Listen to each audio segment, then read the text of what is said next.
Hello. Give me a moment. Yes. Welcome, everybody. Hopefully you can hear me. Yes. Excellent. Hello and welcome to another Office Hours. My name is Paul, Berserker01, Batman Shelley, your humble host and space bartender here at the AstroPub, your space bar at the end of the universe. Sit back, relax, enjoy the show. We got a good one for you. This is an Office Hours. This is a live stream where I do with my, on Thursdays at 8 p.m. Eastern, 5 p.m. Pacific. Would love to have you watch this after the fact. Would love to have you come join us down live when we talk about Star Citizen, lore, news, and more. How y'all doing? Sorry, I'm a few minutes late. I have been, this entire weekend last week, been doing sort of makeup work for students. So it's been good, though. Of the students who failed, which let's just say it's about 30 students who didn't pass last semester. Of those students, I would say half of them have either moved on or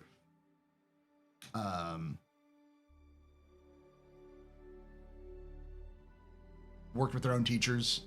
And like of the remaining, I'd say half of those have been coming to me. So, you know, looking at like between 5 and 8 students who fell through the cracks so far, which is not bad for out of like 40 students who didn't do it. Well, 30.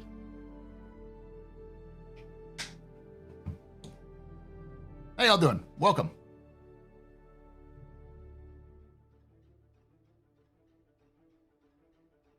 So as somebody pointed out in my Discord, 3.0 is dead. There are no more 3.0s.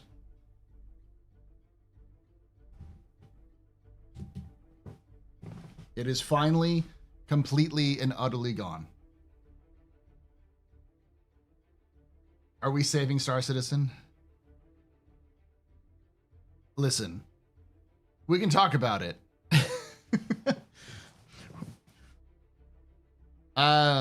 This is, I always say I do not want to get into any drama with any content creators. It's not my business to get involved in other people's content or other people's opinions.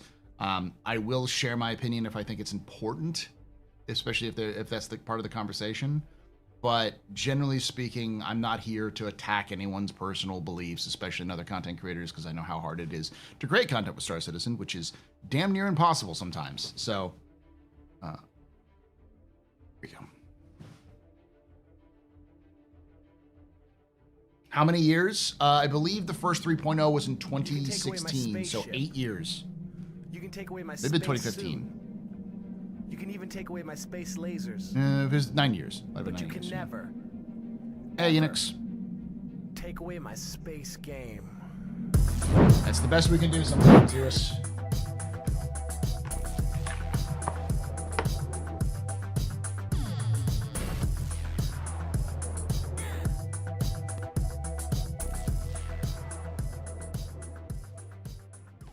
OB2447 just resubscribed for 15 months. 07 everyone. Thank you so much What's for your that. opinion about the reception the community has given to 4.0.1? Drama, or do you think the community has a point about releasing to live before it's more stable? We'll talk about that, Yubi, because I think it's as Dell's already brought it up. You can take away my Yes, Unix, the helmet still exists. You can even take away my space lasers. No PPUs. But you can never, Never. ever take away my space game.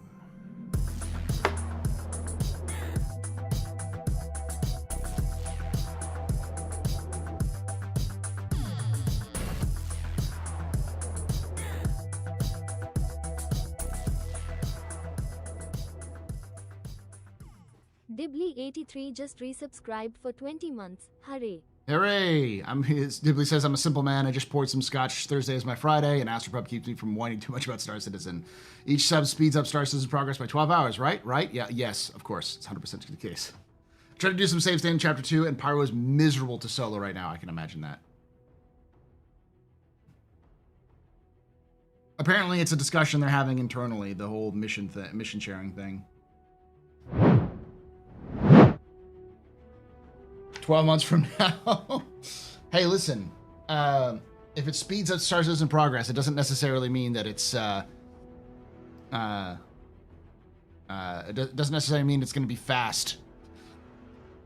Adding 0.0001 mph on top of a moving car doesn't feel fast.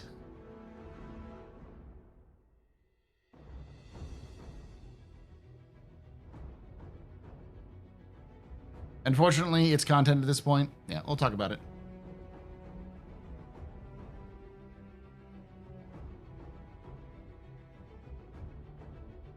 I get why it's disabled, but I'm surprised they didn't prioritize rep-based mission sharing for Save Stanton.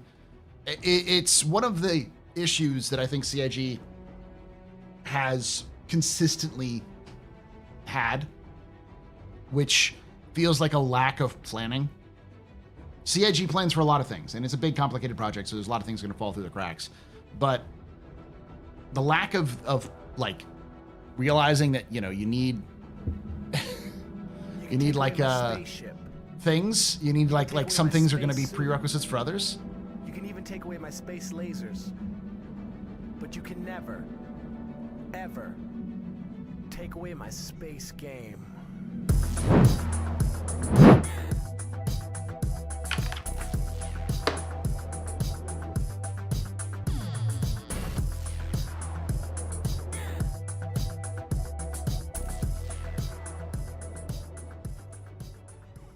Draf_ just resubscribed for 19 months. I couldn't even get past the character creation. WTF is going on?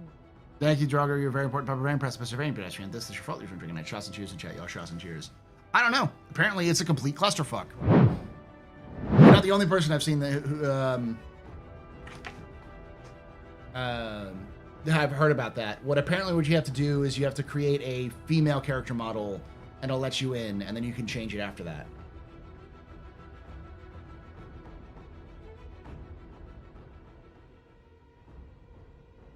All right, so let's talk about this. 4.0.1. Is it possible to explain the drama without contributing to it? I'm out of touch.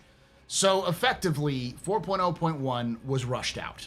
It's clear that CIG was rushing it out because they needed to release Save Stanton Chapter 2, and they wanted to release the Misfortune, but there were some serious problems that they hadn't quite addressed, so they decided to just hedge their bets and push it out. Which has got some drama because some people believe that Drinks all around. CIG's already breaking their promise of focusing on playability.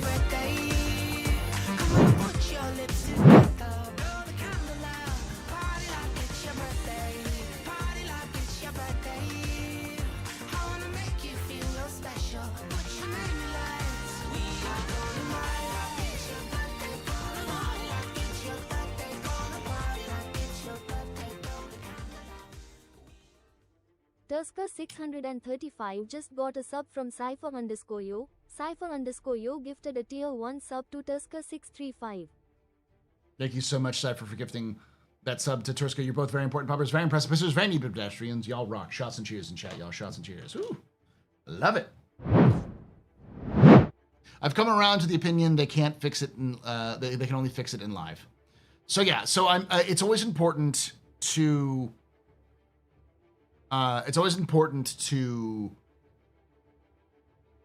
emphasize that CIG cannot fix, the PTU system doesn't work.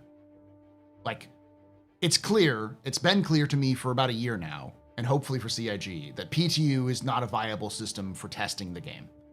The problem is that players either are not interested in testing because they don't want it to be buggy, are worried about getting spoiled, or take away my space suit. You can even take away my space lasers. No pew-pews.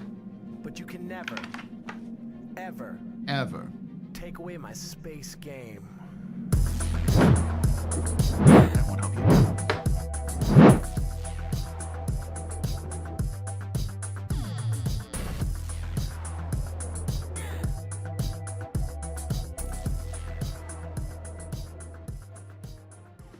Ash__hole just resubscribed for 56 months. Look at me, y'all. I'm on a mother fun hype train. Like you, Ashhole. Thank you for that 56 months of support. You're a very important You pupper, can very take away impressive, my sir. spaceship. You can take away my space suit. Suit. You can even take away my space lasers. No pew-pews. But you can never, Never. ever Ever. take away my space game.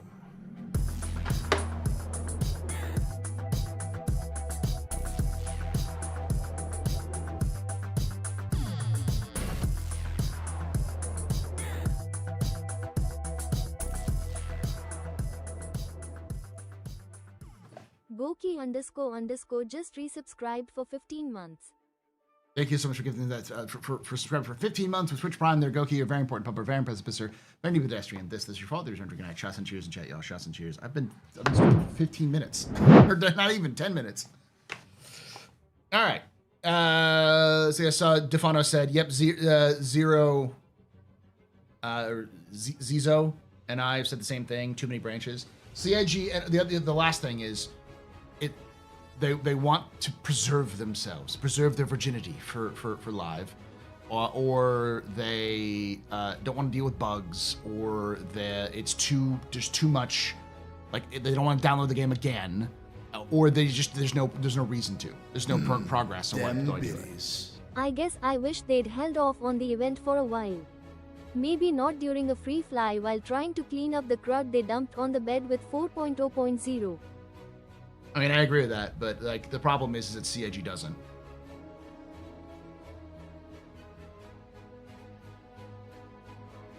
Yeah, free flight is a bit tone deaf at the moment. When is the free flight starting?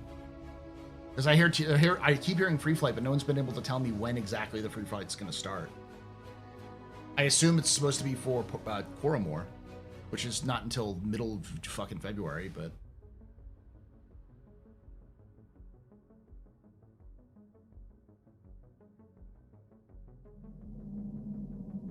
You can take away my spaceship. You can take away my space suit. You can even take away my space lasers. No pews.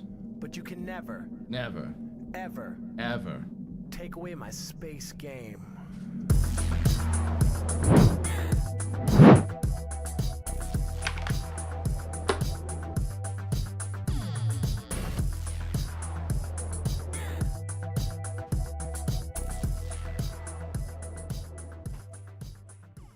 Veritas just resubscribed for 8 months. Thank you so much for that 8 months of support there, Veritas. You're very important, pupper, very impressive.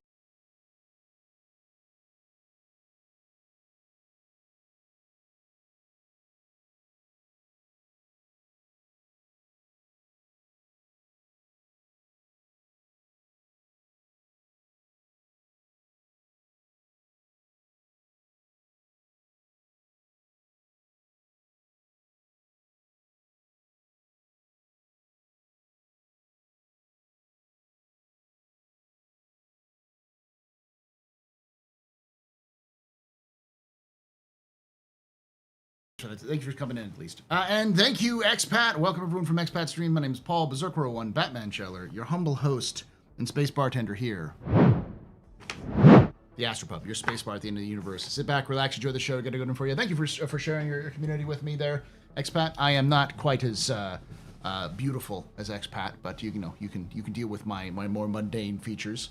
What were you up to, Expat? Were you braving the wilds that is 4.0.1?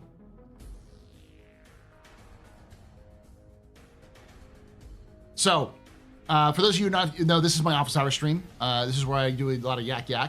Contrary to popular belief, I also do play the game. I usually play it on, if I play it on Fridays, it's usually with my friend Logan Plays, who's another content creator, does Star Citizen. I stream it on Saturdays before I do my Captain's Table podcast. Let's party like it's your birthday. Party like it's your birthday. Just making Noodle Nook in the back of my Fortune.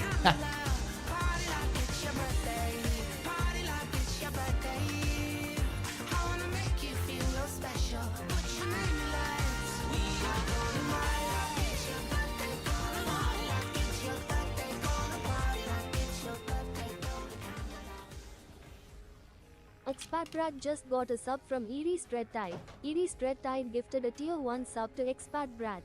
Thank you so much They for have given 97 gift subs Jesus. in the channel. Thanks so much for giving that sub there, Iris. You're both very important puppers. Very impressive. Pisser. Very interesting. This is you rock. Shots and cheers, Jet. Y'all shots and cheers. But storing ships with things in cargo grid deletes them. Deletes all items. So yeah, I that was happening in 4.0. So we found out the hard way. This is the source of all lore learning. Yeah, we talk about lore, but we also talk about the news and stuff like that. So name. So PTU is okay, but it should come after effective internal QA. PTU is also has every ship $0 rentable.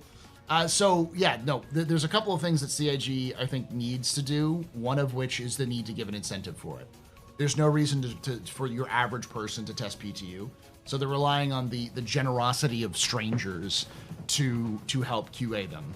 And Otakon, they actually do internal QA tests. The problem is that CIG has time limits, so they don't have the luxury to kind of run a QA test in the same way that most companies do, because they also have an alpha game where they just have to push stuff out. CIG put themselves in this mess. Like this is not me being like, oh, CIG is so no. CIG put themselves in this mess. They decided to do this. They're big boys and girls. They knew what they were doing and did it anyways. So they put them. This is a mess of their own making. They're gonna have to figure out. But at the same time, like that's the situation. Like CIG can never release a patch which is going to be perfect until like 1.0 or beyond, because they just don't have the time or the resources. They have to constantly move. And any kind of optimizations or fixes they make for every patch has a possibility to completely revert in the next patch, because they are adding new things to the code base. So.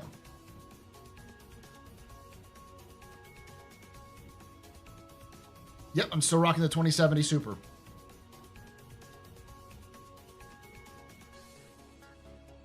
The only reason I like that won't cost me nearly $1,000 is the 780 to XT, but I know that doesn't come with ray tracing. Are you in the market for GPUs yourself? I am. That's actually one of the things I'm going to be doing shortly, but I'm raising money. One of the reasons I've been raising money is to raise money so that I can get enough money to be able to pay for probably a 5070 Ti, but based off of the current stats, like I don't even know if I'll be able to get a 5070 Ti when it comes out next month. Like, because apparently they don't make them at all. So they're not making them at all. So I may luck out and get one, because I'm not going to spend, $2,000 for it.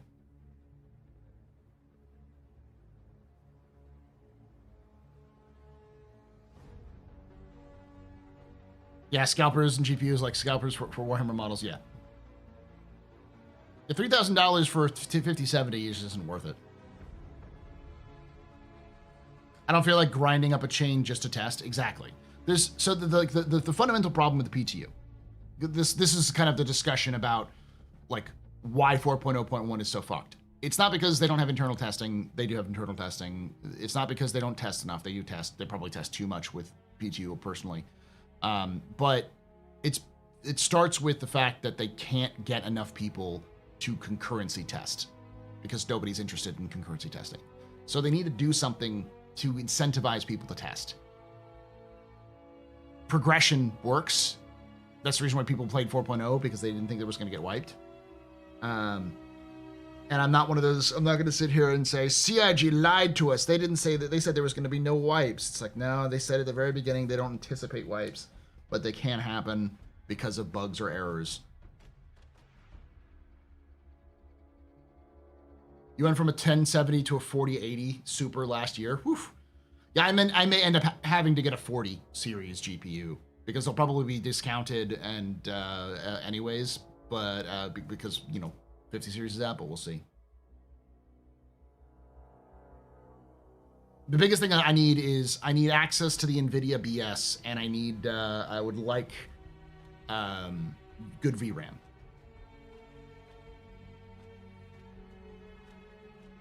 It's kind of easy. Give outfit paint rewards, set number of hours logged in the PTU. That's all that's going to do is encourage people just to idle. People hop in the game, they'll do a button clicker so that they don't get logged out, and they'll just idle.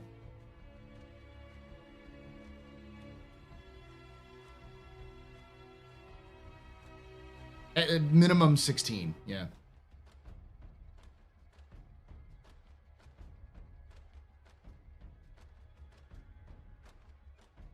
Better than no one going, yeah. I don't know. I don't think so, because CIG wants people moving around doing things.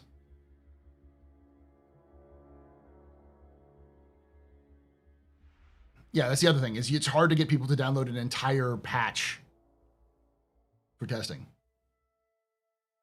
Sorry, Astro, I just read with expat. Did they say something about a wipe? No, there's no wipe. But people have experienced stuff. They've lost, purchased ships, purchased gear, purchased items because of when 4.0 preview went into 4.0.1 live.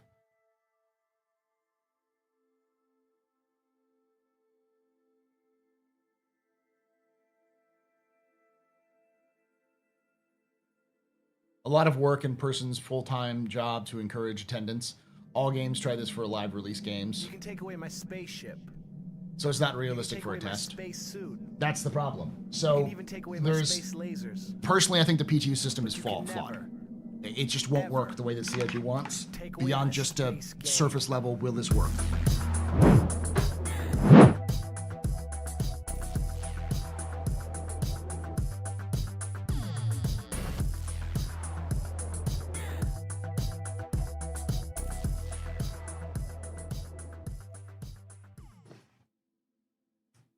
Thank you so much for becoming a member there, Ron. You're a very important power, very impressive, very pedestrian.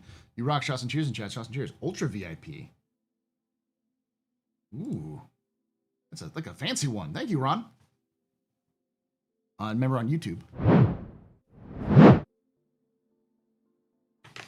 In my opinion, the DCS model, as much as I hate it, might work for CIG. Stable and unstable branch. I think that's the best way of doing it.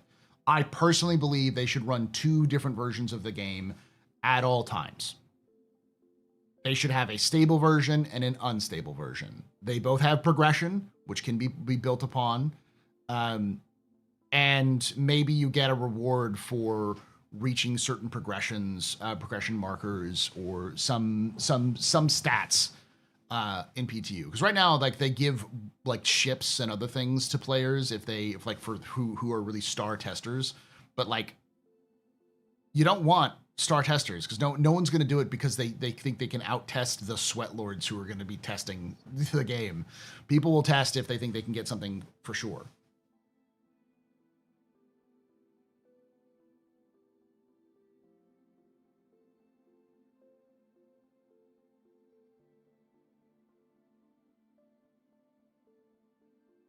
Yeah, I lost a lot of things. A lot of people did.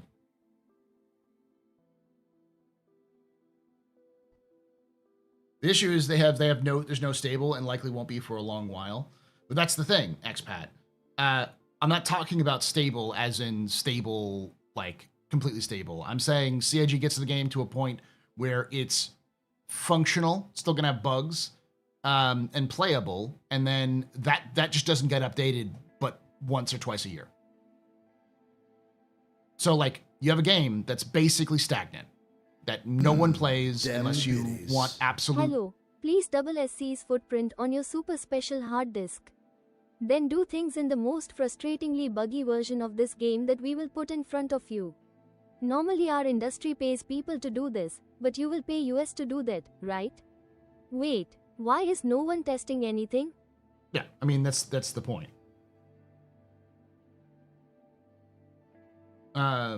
Make PTU ships crazy expensive, and then make it so any ship bought in the PTU gets added to your inventory indefinitely until a wipe. That could happen.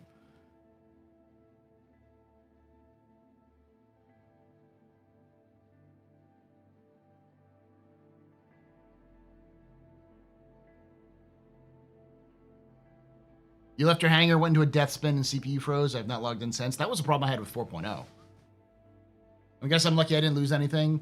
I think this comes back to the main problem that Star Citizen's having right now, which is it's inconsistent. It is super inconsistent. I could log in and have the best experience I've ever had in Star Citizen, and then you could log in and Star Citizen would instantly just not even let you log into a goddamn server. And why does it happen? I don't know. You could be literally next to me in my room trying to log in, and it could happen on the same connection, because no one fucking knows why these things happen. CIG doesn't even probably know. And that's the biggest frustration. It's not that like the game is buggy, it's that the game is unpredictably buggy. It is, you are unable to figure out what the fuck is going on.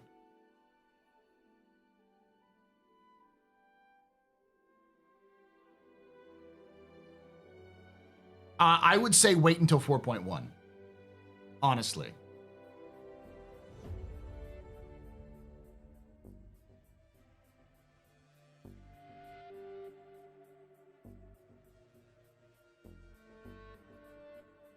But yeah, so I mean, like, what CIG needs to do, in my opinion, to fix it, this is my suggestion, I'm not going to say it's broken and not fix it, is to have a version that they really fucking stable, like, take the next 2 months, next 6 months, and absolutely drill down on stability.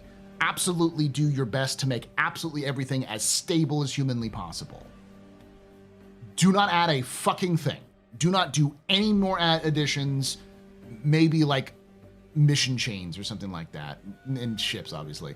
But like, no more additions, period, for 6 months. Create the shit, like create the most stable thing as possible. Take 6 months to polish something that is close to a release. Then don't touch it for another year. Release a different patch with a bunch of new stuff in it, and that will be your unstable branch. And you want to play the game that functions, that has bugs and has issues, but it's going to be functional and you'll be able to play it normally and regularly. Play stable. You're not going to get fucking anything else for a year, though. Enjoy the old stuff. Everybody else who wants the new stuff, come join and play unstable, where your progression is going to continue forward. Like, I'm not of those people. I'm of the opinion that CIG needs to move fast and break things. But it's clear, even to CIG, that if they don't stabilize their game, they're going to lose interest pretty quickly. It's one of the reasons I personally believe that they suffered so much last year. The reason why they didn't make, didn't beat the last expectations of whatever release was, or whatever their like financial goals would be, has to do with their consistency. It has to do with their consistency, and it's clear that people were upset because they couldn't play the game. So if the answer is CIG wants to make a consistent game, they need to reach a point where they can just build this most stable thing they can possibly do. And then once they have that, you just let players have it. And then work on a completely different branch, and then merge those two together every year.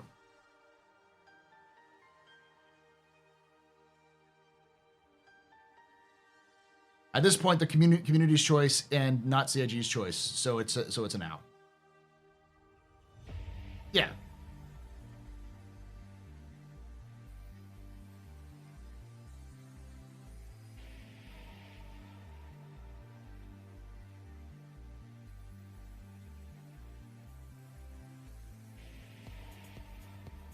But I'm stable and experimental build. Effectively, yes.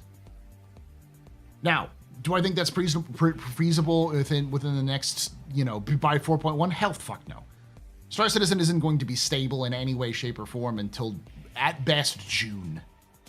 4.1, I was hoping was going to be better, but it's clear that 4.0.1 is not doing well. It's actually, in many cases, reverting problems back. So it's clear that it doesn't matter. Because I was under the impression, because traditionally how CIG works is they do some hot fixes and improves it a little bit, and then they come out with like a 0.0.1 or 0.0.2 or whatever patch in the new year, and it usually kind of solidifies it so that it kind of fix some problems and move forward. And who knows? This could all just be much ado about nothing. CIG could figure out a lot of those problems and fix them in the next week. I don't think it's going to be the case, but we'll see.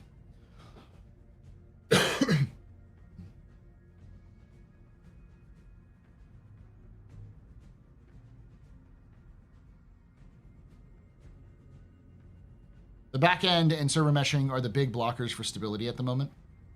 Yep. It's better in small ways. The big ways, it's still broken for now.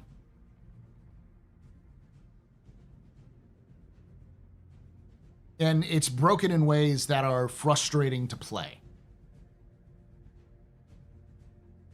I personally haven't played it, so I can't tell you. But based off of the amount of people I trust who've been playing it and having issues, I will say that don't play Star Citizen right now.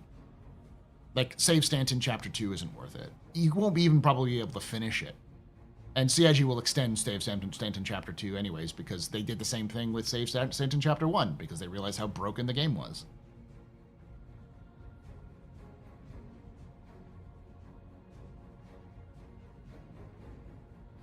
I don't think they prepared well enough for server meshing implementation, but needed to get it out. The mission refactor is something they know how to do and should have done ahead of time, but clearly didn't have time before the release schedule.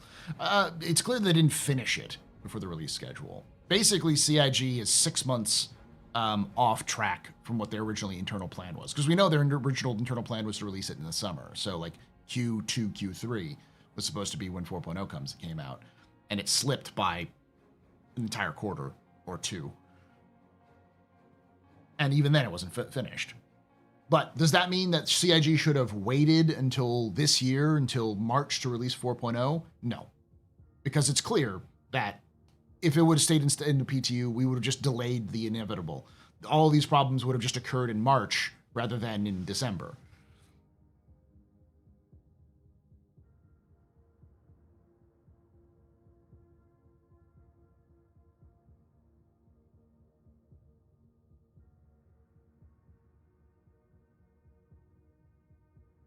The hotfix channel is tied to the live servers as far as so much better. For you, Heath. For you. I want to emphasize that because this is a problem that CIG has. It is a roll of the dice if it's functioning better.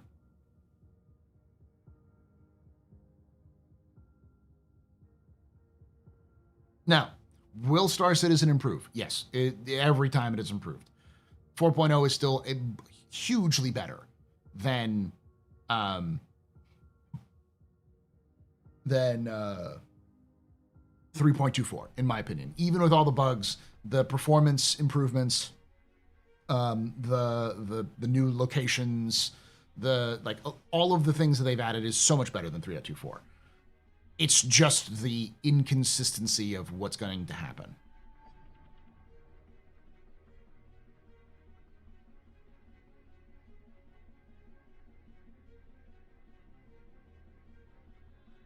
The first hotfix doesn't have much in it. The server hotfix was some improvements. Second hotfix has lots. It looks interesting. Okay. PC 101 server is not showing. Mine is, for example. It's not consistent between accounts. The hangar, yeah, it's not consistent, and there's no reason why we think why it is or isn't.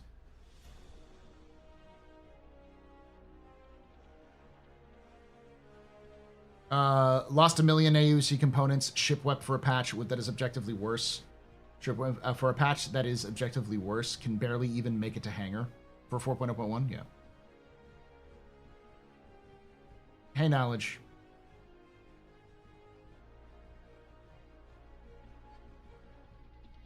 Nobody talks about this, but I think they should just lower the scope and the ambition of the project.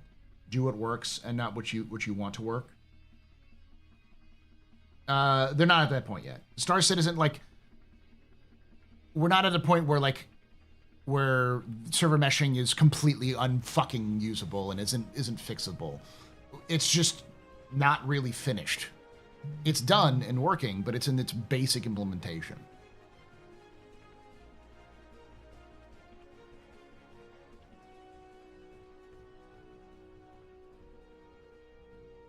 How's my day? It's going okay. If you get shard locked, this might help. Do a character repair in your account settings, but keep the game window open, even if you're just in the main menu. You should get kicked by admin message. Afterwards, log out from the launcher, restart, and log back in. If it's anything like I've experienced in the past, when you have that shard lock error, sometimes if you log out of the game entirely, close down the game, log out of your account on the launcher, wait a few moments, log back in, launch, it will kick you out of that loop.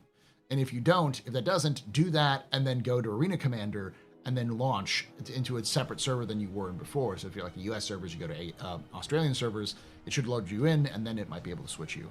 The issue is it's just not, you're caught between two alive and dead servers where you're supposed to be in a server that doesn't exist and the game doesn't want to kick you out. So there's got to be a way for you to be kicked out.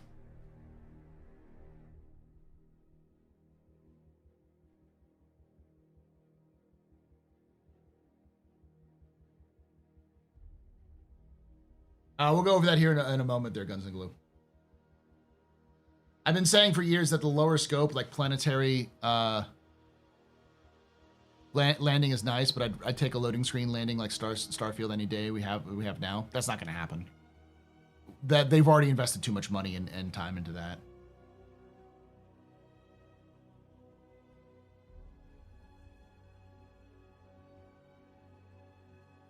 I almost think CIG should have focused on stability this year without mentioning it. Yeah, it makes sense for them to mention it. You can take away my space suit. You can even take away my space lasers. But you can never, ever take away my space game.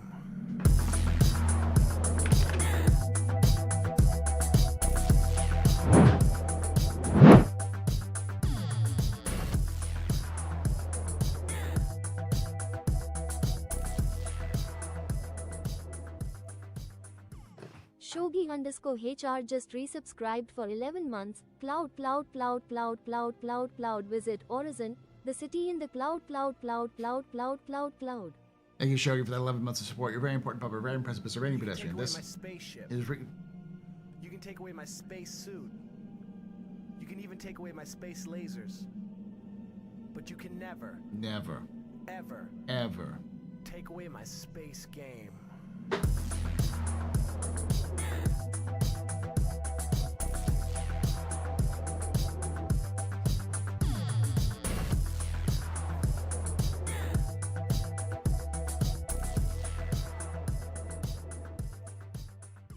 Lucas_DSC just resubscribed for 28 months. Thank you so much for that 28 months of support there, Lucas. You're very important, Papa. Very impressive, Mr. Very pedestrian. This is your fault. There's you cannot. Shots and cheers in chat, y'all. Shots and cheers. If you watch the tilde menu, it's quite clear the new hangar cargo elevator is gumming up the works. What do you think about redoing that system? They're going to have to redo the system anyways, because it's going to need to be done for ground vehicles. I want to do that. If they just focus on stability, most don't realize it's not going to matter. It isn't going to matter. They'll be back to square one as soon as they push new content features. Knowledge is not wrong.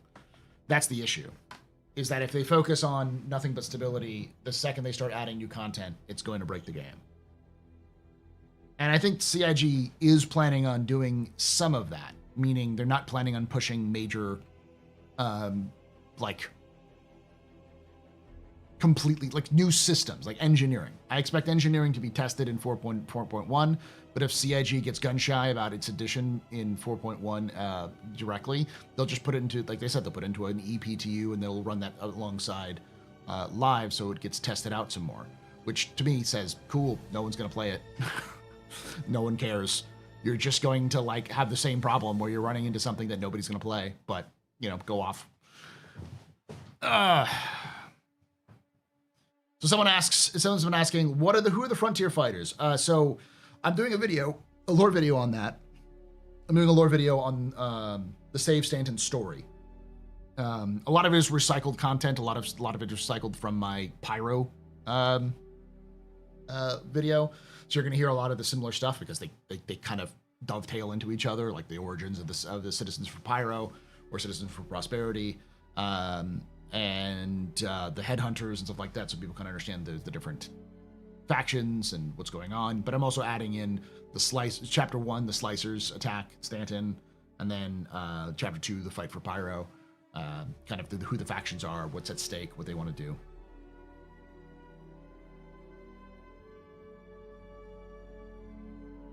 Are there Frontier Fighters taking the place of the Overlords, or are they an additional faction? They're an additional faction. CIG...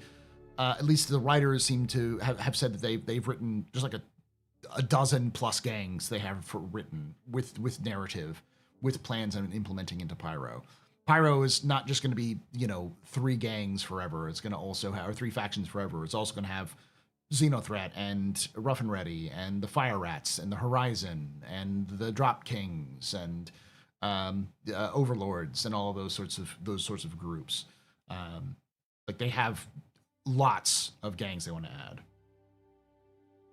So who the Frontier Fighters are, in like my basic research, is the founder of the Citizens for Pyro, which eventually became the Citizens for Prosperity, got together with a grief counseling group of people, like a group counseling group of people who all had suffered losses to Pyro gangs.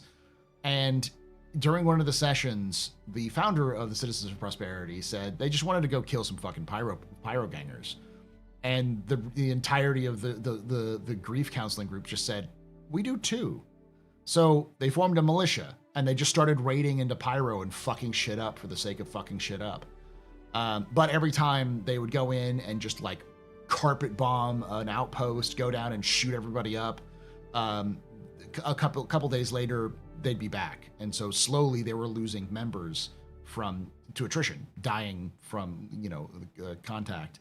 This is in like 2949, so before regen was a thing. So she was like, the Dash, who's the leader of Citizens for Prosperity, she was basically like, this is pointless. This is just Sisyphean nonsense.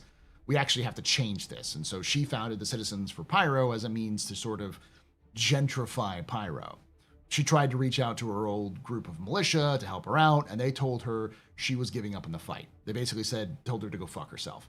And it's my belief that that original raiding group founded the Frontier Fighters, because narratively speaking, they already have them there, and my camera's broken.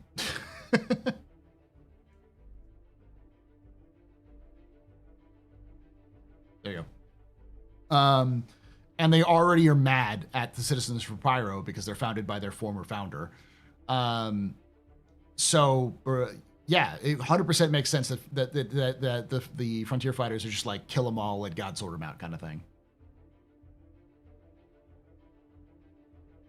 Yeah, Frontier Fighters do not like Citizens for Pyro, which is why I think them being the other angry members of that Frontier group.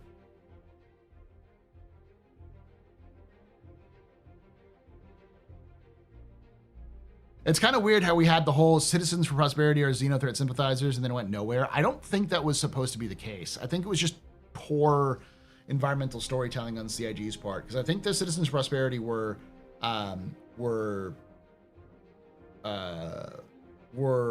vandalized by Xenothreat sympathizers.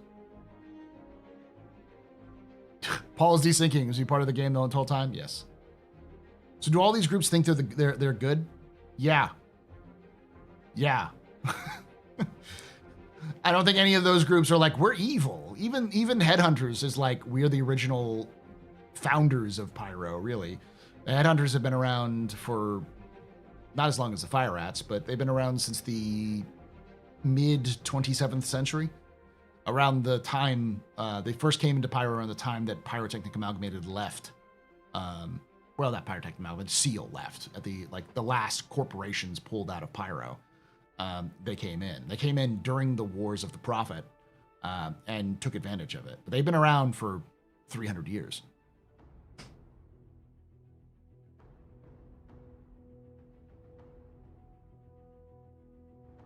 Did you just observe that CFP's color scheme looks very similar to Xenothreat? I don't think they're connected in that way. So they, they're also, so do all these guys think they're all gangers like Ninetales who are just gangsters? Headhunters think of themselves as the true inheritors of Pyro. Like, do they sell drugs? Yes. Do they commit crimes? Yes. But Pyro is their home and has been for 300 years. So when a bunch of people show up from another system, invading their system, telling them to fuck off, they're going to fight for their home.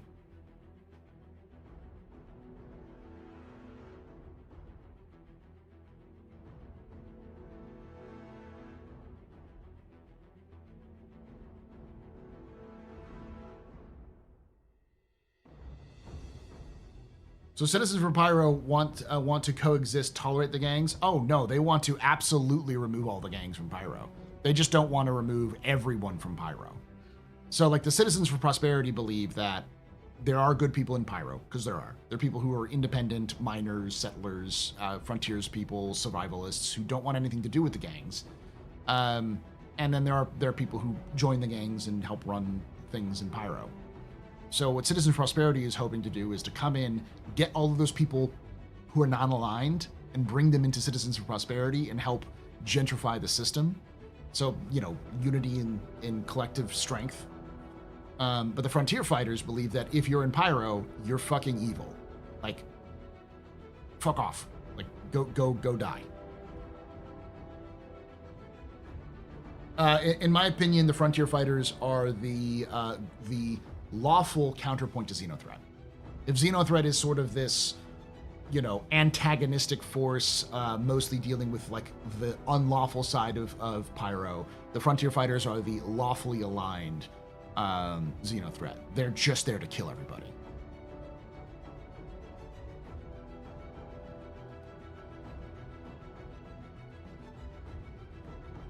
And that's what the Headhunters, even in some of the lore stuff that we've seen from the Headhunters, they basically these are psychopaths.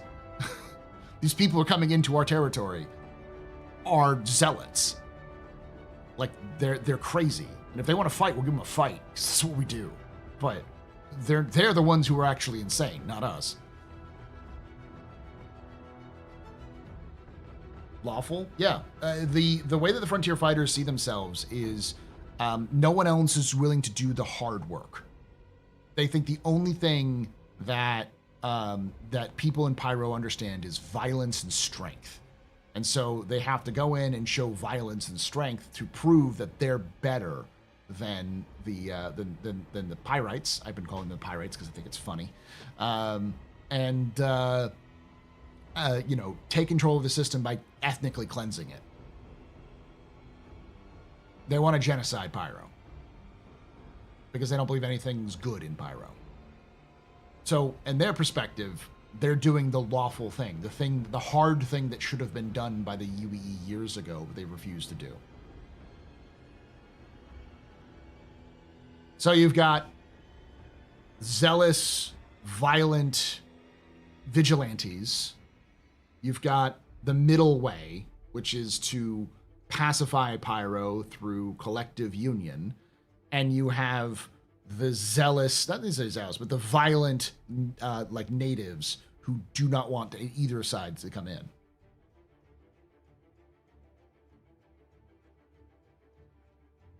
The way I've interpreted the Headhunters is they're a fairly straight-laced criminal gang with some quasi-religious elements for show. The Headhunters are very much they're a business, but they're also like a government.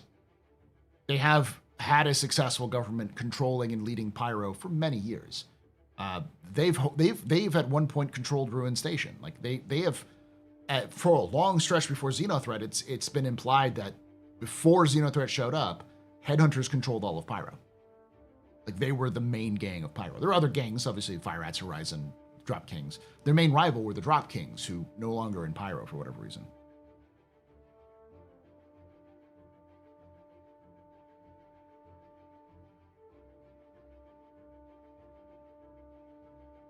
You're the second person to ask that, Batteries. Has they removed the Overlords? No, because they have mentioned that they're still kind of referenced here and there. I think the Overlords are still going to be in there, but CIG, almost certainly they're waiting for the Overlords to be, for them to have more narrative focus.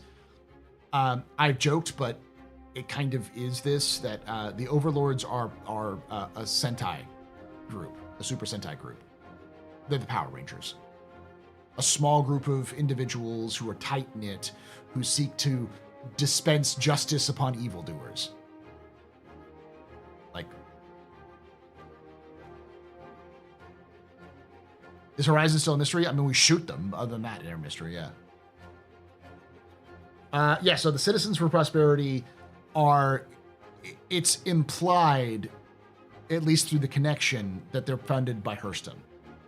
Because the founders of Citizens for Prosperity, Dash, she used to be a Hurston Dynamics accountant. And as I've discovered in Star Citizen lore, a Hurston Dynamics accountant might as well be like a CIA op. Like, it's like what is it they always say, you know, import export business for in the CIA.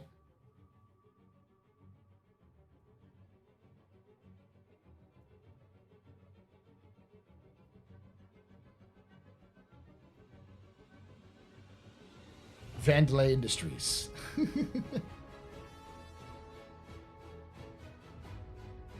A small, tight-knit group of teenagers with an attitude? Yes.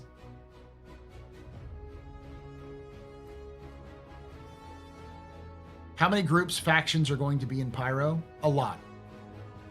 At one point, the lore team sat down, were asked to name as many as they could, and I think they named like a dozen factions.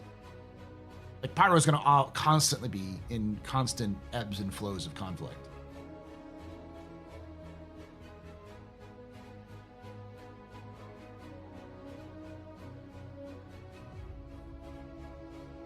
What's the best ship to take Pyro or RP wise? In my opinion, it's the Vanguard. The Vanguard or the Freelancer, I think, are the better ones. Maybe the Freelancer miss. Just a normal accountant played by Jason Statham. Played by Zordon, yes.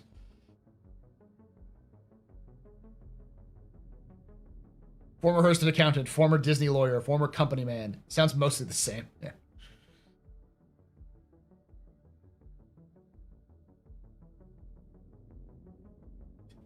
CFP is the balding white guy in a Hawaiian shirt who shows up at your developing nation to not start a new government.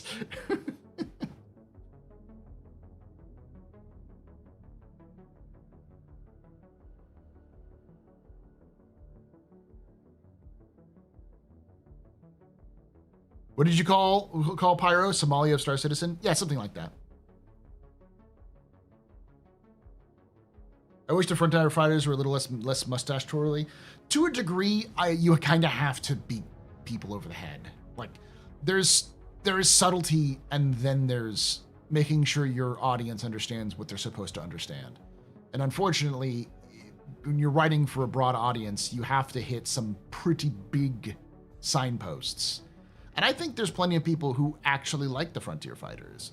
There's plenty of people in the Star Citizen community who would agree with the Frontier Fighters that Pyro is a dangerous place that's full of lawlessness and violence, and the only way to pacify a lawless group of people who have no respect for authority or for the sanctity of life, you have to get down in the muck and start throwing mud at them. You have to join them in that fight and beat them in their own game.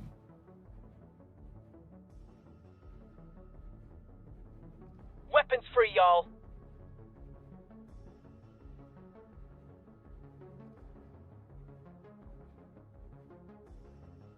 Yeah, exactly.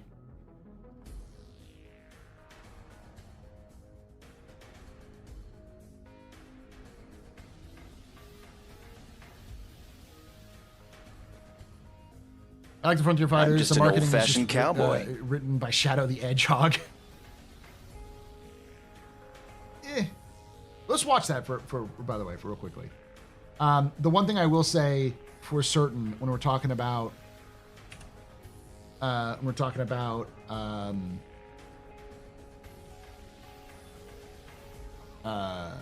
this whole situation with 4.0.1 is like the thing that it's always important to remember is that Star Citizen rarely, if ever, goes backwards in terms of stability or progress. They're not going to go backwards partially because they've already put in like a bunch of stuff in, and usually they improve patch to patch. There's not been a patch in my experience where they've kind of dramatically like backslid a ton. Not without a couple of patches that would eventually fix it. So 4.0 is going to get stable at some point. We just don't know when.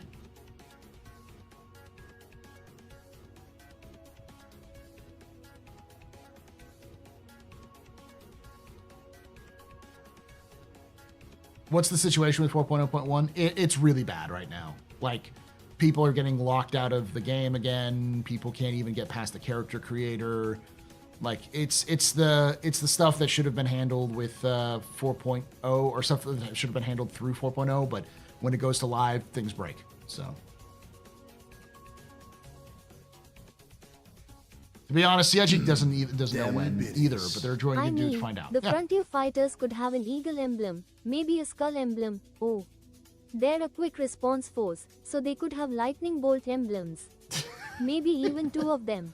Wait, this sounds familiar.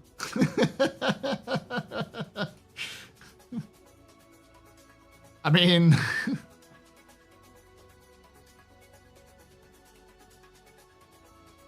all right, so let's go through this and watch some of this stuff.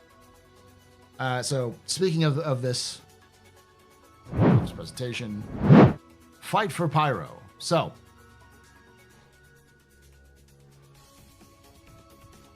chaos reigns in Pyro, with the recent attack in the neighboring Stanton only exacerbated the tension as prominent factions like Citizens for Prosperity and the Headhunters fight to gain control of the system. Stanton's frontier fighters plan to end Pyro threat once and for all. Citizens for Prosperity, putting Pyro first. Pyro can and must be saved. We know that the good people of Pyro far outweighs the bad and are dedicated to giving its people a peaceful life, giving out the gangs that threaten our survival, driving out the gangs that threaten our survival, and the rest of us in the verse, the humanity in our own system. Pyro is our home, and together we can be its salvation.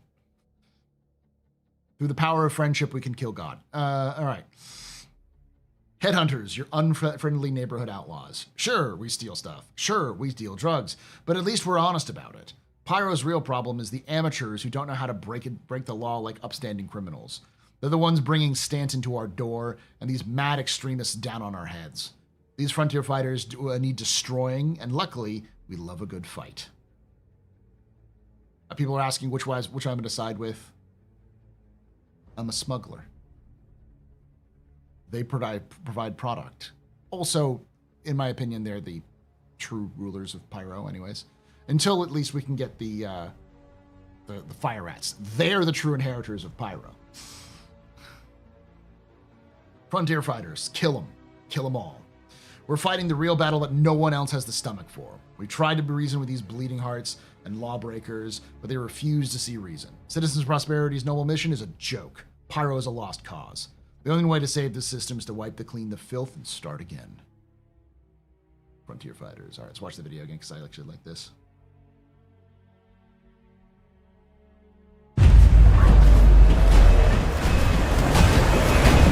Pyro and its people are not a lost cause. It's our home, and the good, honest citizens in this turbulent system need your help, not your condemnation. Join the Citizens for Prosperity to finally put an end to this violence. It's such an unfortunate path to justice, but necessary. The frontier fighters know firsthand the lawlessness, the inhumanity that threatens our system, and the only answer is to suit up, load up, and join us, shoulder to shoulder, to stamp them out. Every last wannabe fool that gets in our way. We run Pyro, and we like it the way it is. So, you're either with the Headhunters, showing these faceless that they can go for themselves and their fools, or you can right off.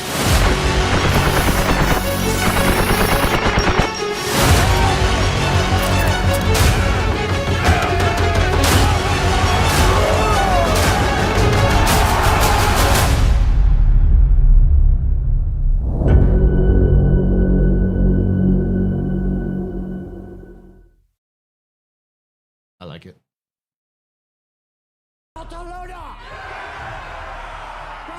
All right, pick your battles. After the near devastating pirate attacks on Stanton, the blame placed on Pyro is tearing the Red system apart. Choose between 3 factions, Citizens Prosperity, Frontier Fighters, and Headhunters, to determine your campaign path and even your rewards. Choose your allegiance wisely, as once you complete your first mission, you'll be locked in. Complete the fight for Pyro before the launch of Alpha 402 to clinch the exclusive Pyro-themed Ripper SMG. If you previously completed Stay of Stanton Chapter 1, as well as Fight for Pyro Chapter 2, you'll also receive a set of faction-specific ship liveries for the Anvil C8R Pisces, Anvil Carrick, Drake Cutter, and Zeus Mark II. I don't have any of those. I'm still going to do it, though. Find more information about the missions, rewards, and the FAQ in the Fight for Pyro Spectrum post.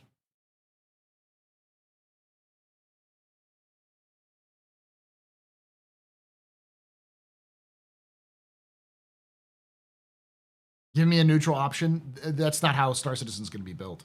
I think a lot of this is, it's important to note that a lot of this, how this is being kind of placed, this is a test.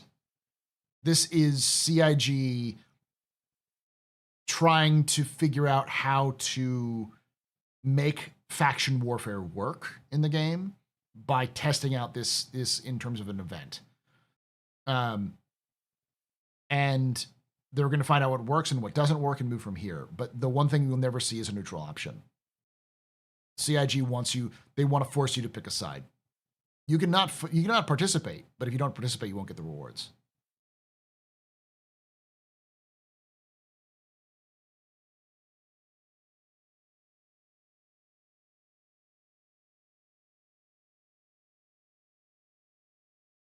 Neutral is don't make a choice, go kill whatever. Yeah.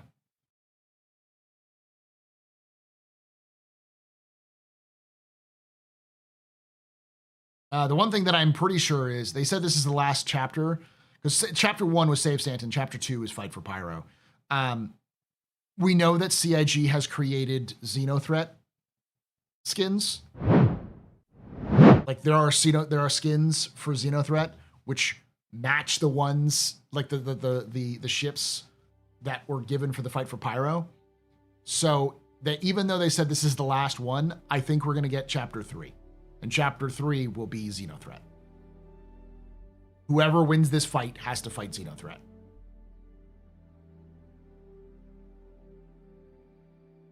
A battle for Ruin Station? I think so.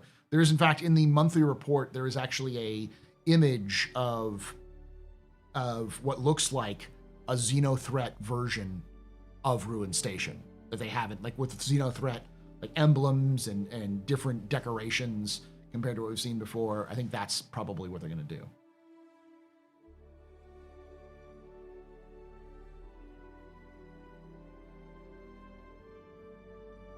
Yeah, that's the other thing you have to understand. So this is where lore comes in, which is important.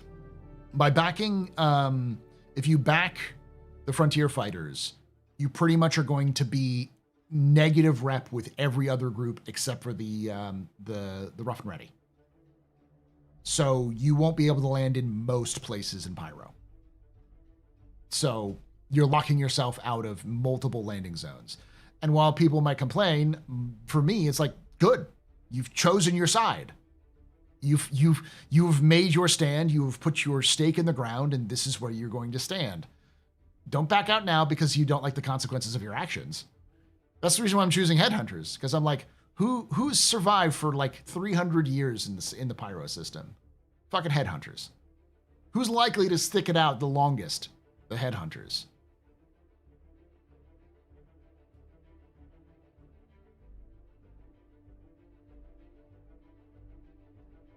What makes you negative with R&R? If you just go shoot up R&R or do missions that are against R&R. Don't live in Pyro? Yeah, Frontier Fighters might be your choice if you're not a Pyrite. Did we ever find the backstory behind the Slicers? So, sort of. We learned that they were trying to do a Xenothreat. They were trying to invade Stanton. This chapter or phase 2 mission where you go to kill like the leaders or destroy their supply areas, like their own supplies. There is sometimes the like assassination targets will drop a data pad, and that data pad specifically mentions, like, it has a message from the boss of the Slicers that says, hey, I know it sucks that you have to be like go live among the dusters, but this is the only way we get this information to figure out what we need to do. So it's clear that the Slicers had embedded a bunch of their forces into local gangs or local areas, and had been building up forces for a while to try to overthrow and take over Stanton.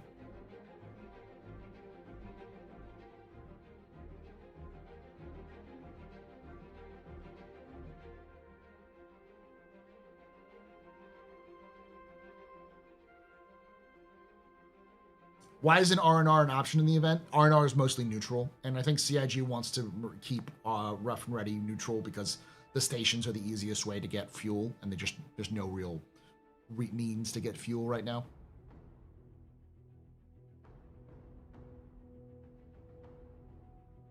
You still haven't jumped to Pyro?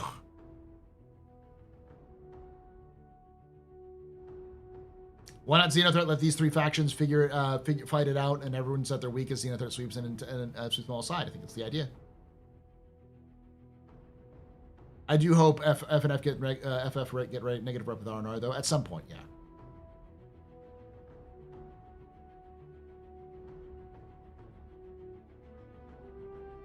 Right now, the reason why there's only 3 is because it's just the first time they're doing this, so they're trying to manage it.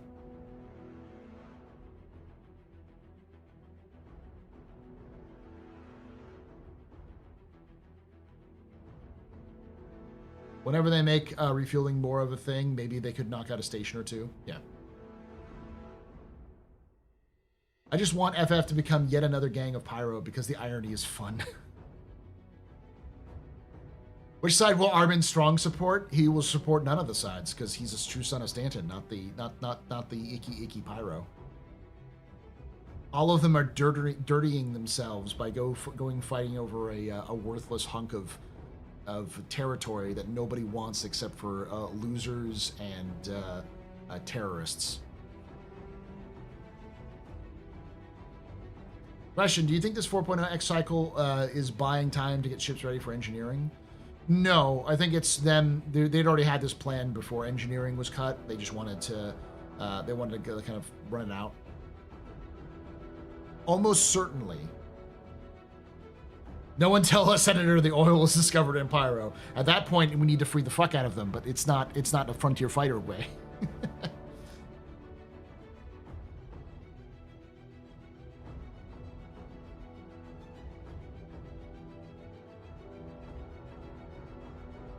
The Star Citizen's still live? I didn't play them since well. Yes, 4.0.1 went live, so 4.0 is now live. 3.0 is now dead. The 3.0 branch is now fully been killed.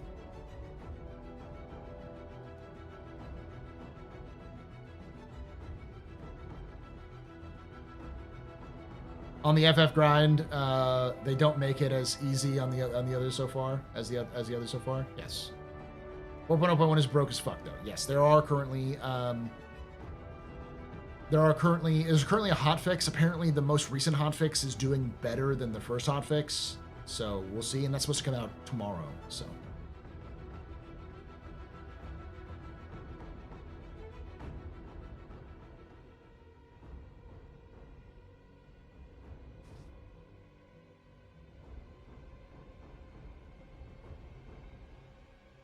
Three 3.0 is gone. There's the last 3.0 patch was removed from the game on Tuesday.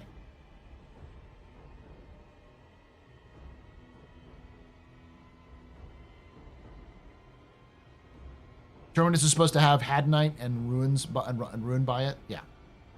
Them biddies. Senator Armin Strong advocates for Kastak Arms to set up a regional headquarters in Stanton. Because freedom, capitalism, guns, God, damn. God damn. Yes, exactly. Do we get a memorial for it? Nah. Bro, I'm so sad I lost all my ship weapons. I just purchased 24 Dom 3s 2 days before the wipe. What the fuck? I think that's probably what most people are upset about right now is that CIG completely fucked some people over from progression.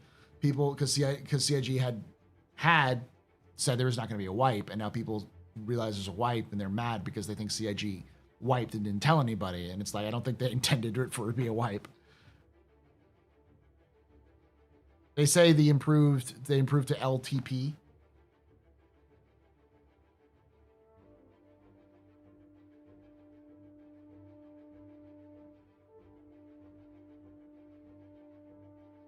Long-term persistence. They improved it, you said? Okay.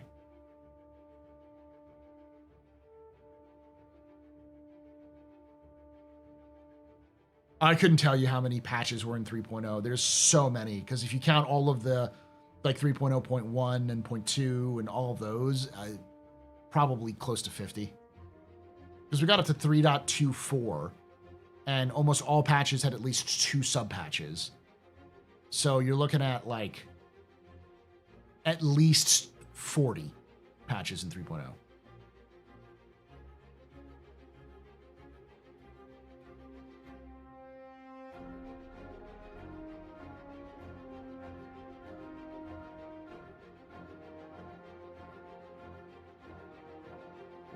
I lost components and chips on 2 accounts. I pretty much just expect it these days. I don't expect CIG to be able to maintain the database pretty well, probably until they reach the 1.0 beta stage phase.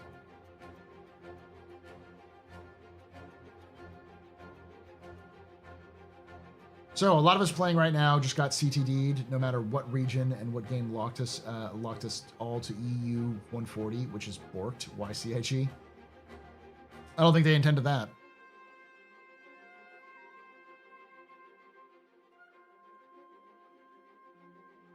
It wasn't even that though, Saint, because your ships were also eaten, even if you had them stored.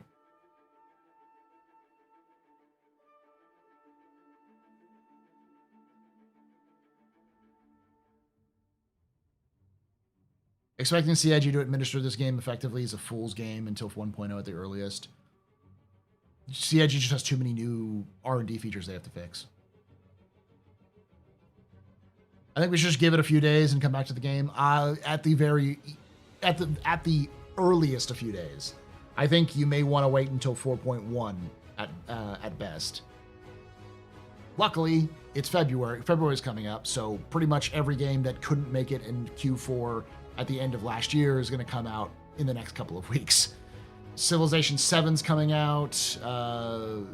What was it? Space Engineers 2, Kingdom Come Deliverance 2. They're all coming out this month, so.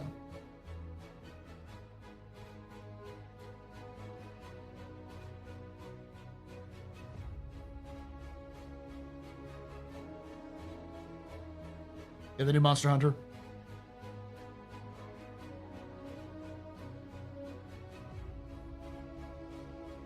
SE2 is still early days. Oh yeah, the new Doom. Is that coming out soon?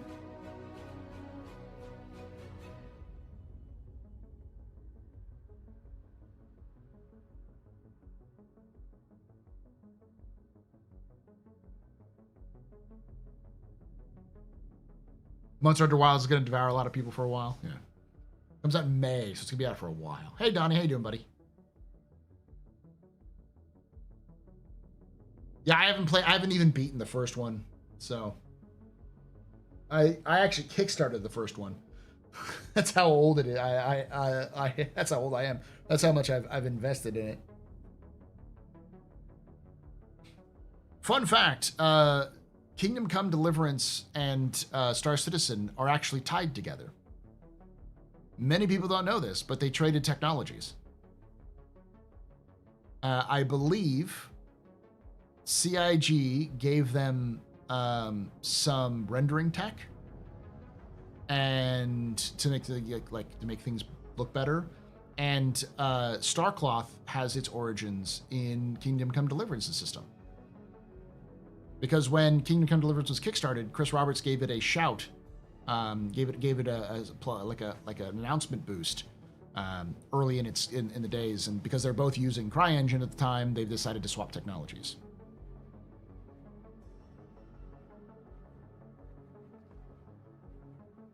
Yeah, he's in the Chris's face is on a mural in the chapel. They put him as a saint.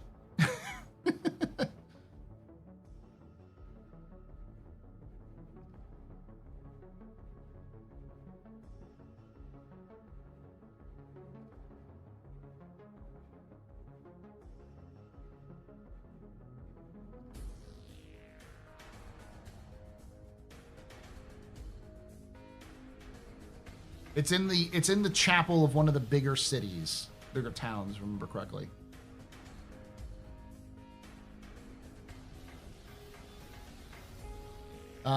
They should build a library on a moon and give it to you to take care of as Sources Master of Lore. They might as well switch to Unreal 5. I'm halfway tongue-in-cheek. No. Unreal is kind of a nightmare to code for unless you know what you're doing. I've heard some horror stories about it. It's one of those, like, you kind of have to get used to it.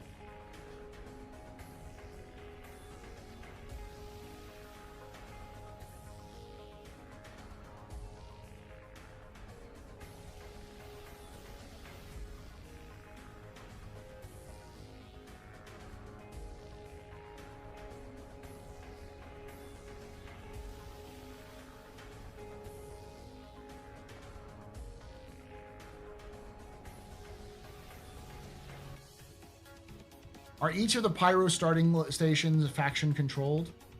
All of the Pyro starting locations are controlled by Rough and Ready. In lore, Ruin is supposed to be controlled by Xenothreat.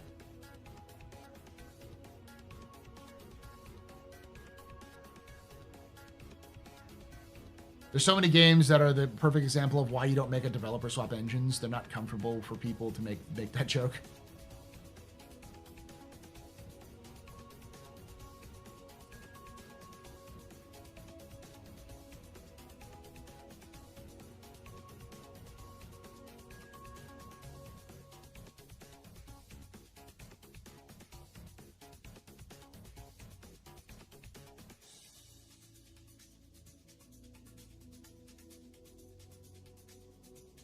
I'll tell you, developers who can't AI are going to be out of jobs.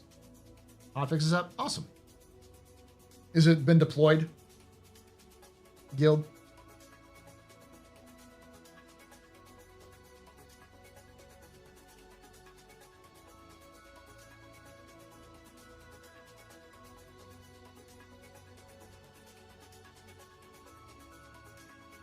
Can you build anything very specifically and very well, though, Sabbath? The problem with AI in general is that it's a good tool, but it's often used instead of it being a tool as a replacement for work.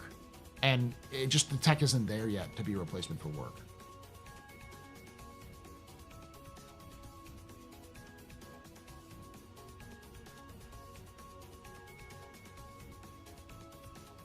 Like I've discovered some great tools as a teacher. There's a couple of different companies that have started doing some free samples of what I do already, and a lot of it is just really helpful tools. But like, it doesn't replace me. It just allows me to do things like quickly grade something based off of an AI's interpretation of, say, an essay, or to take all the materials I put together and crafted and put it into it, and then it spits out a lesson plan that kind of runs it in the right direction, kind of goes over everything, and even sorts kind of helps organize everything evenly.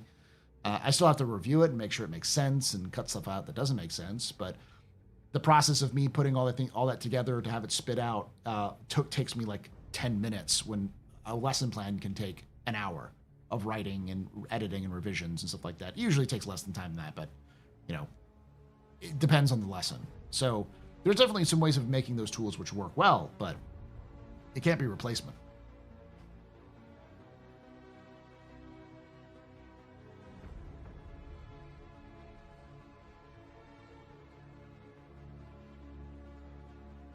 There's a hotfix branch, and it's probably rolling on the back end like usual. Apparently, they said it's been deployed to the live, unless it's just been deployed out. Is now a good time to jump into 4.0? I've been waiting for the biggest bugs to get fixed and updating. No, absolutely not. Absolutely not. 4.0.1 is not ready for anybody right now. I would wait until at least this weekend and see how people are, because right now people are very mad.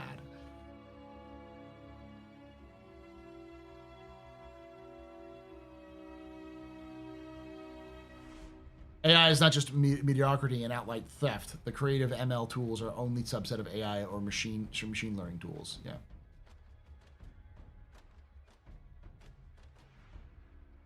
Do you feel CIG should not do things like save Stanton until Star Citizen is stable?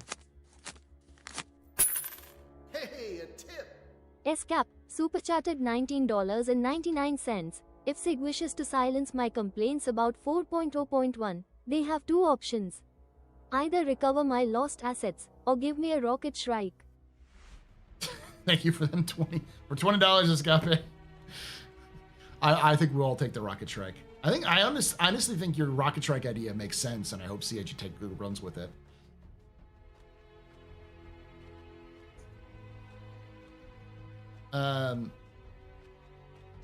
The problem with AI, yeah, especially with large language models, is that it is built on stolen assets. Calling it AI is really misleading, anyways. It's machine learning and LLMs. Yes, yeah. They're not. It's not artificial intelligence. They're not thinking. It's a fucking chatbot.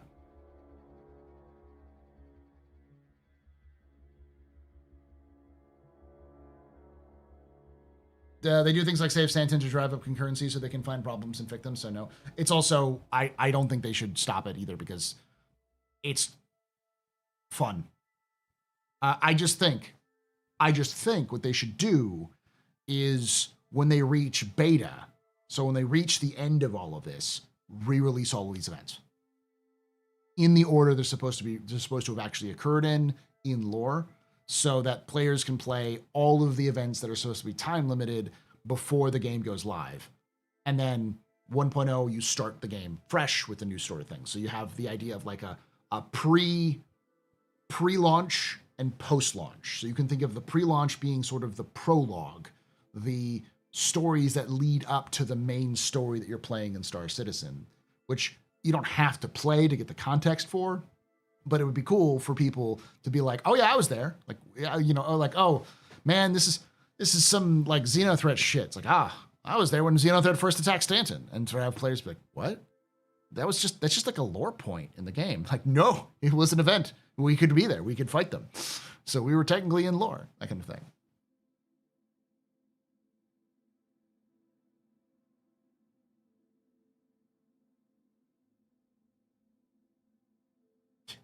AI War reminds me of the Princess Bride quote from Vinci. You're trying to kidnap what I've rightfully stolen.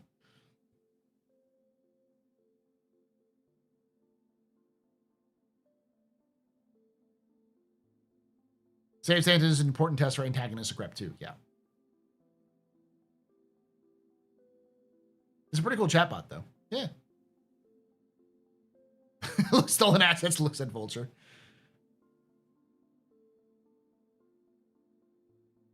Vizzini.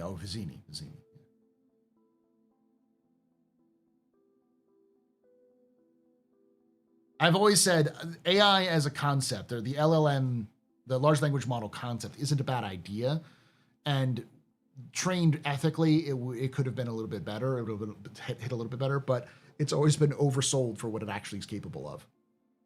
It's not replacing anything. It's simply enhancing tools which can improve people's day-to-day experiences. And that should always have been the case. You're never going to replace humans with AI. Like, I've heard people tell me to my face that I'm a dinosaur because I'm a teacher, that eventually AI will replace me. And my response to that is, when an AI can figure out if a student is being abused, harassed, it has depression, is sick, or any sort of like way, and then also is able to comfort them, to get them the help they need, be able to be there for them, like as a mentor or as an adult, you know, responsible adult, then they can replace me. But that's not going to happen anytime soon. It can't even fucking classroom manage. Pitchforks still exist somewhere. I don't know if they're very active.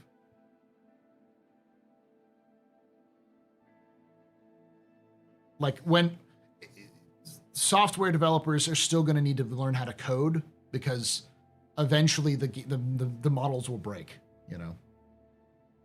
Here comes a rabbit hole. I'm not going to go down it too much. But I just think that often we as gamers, especially people who like Star Citizen, because a lot of us are really tech savvy and really enthusiastic about new tech stuff, often will overblow the amount of things that can change. Like for instance, I've often heard people say, use a large language model and use AI voices, so like artificial voices, to replace just generic NPCs to make them more interesting and more engaging. But the problem with that is, to do that, they need to have the context of the universe they're in, which means you need to have writers write a bunch of code, or not code, write a bunch of like lines, write stories or characters, and then feed it into the system, and then have the system spit it out properly and dynamically. Which, why do that? Why invest thousands, if not millions, if not billions of dollars into a system like this when you could just hire a writer for half the price and as some, struggling voice actors for pretty cheap? You can do the same thing with just writers and voice actors, and it'll probably cost you less in terms of actual like file sizes too. It's like, because at the same time, a dynamic conversation will always hit the same loops because it's going to be limited by the things that's been fed into it.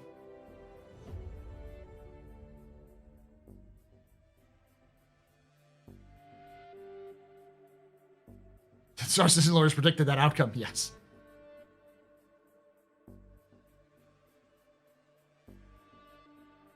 Are you Vim or Emacs?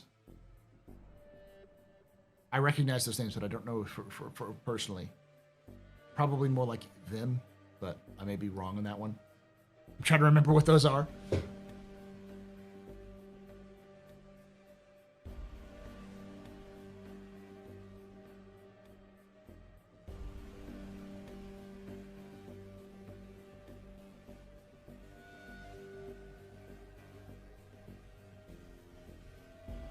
Screw the pipeline. Just give us jetpacks and updated weapon and armor shops.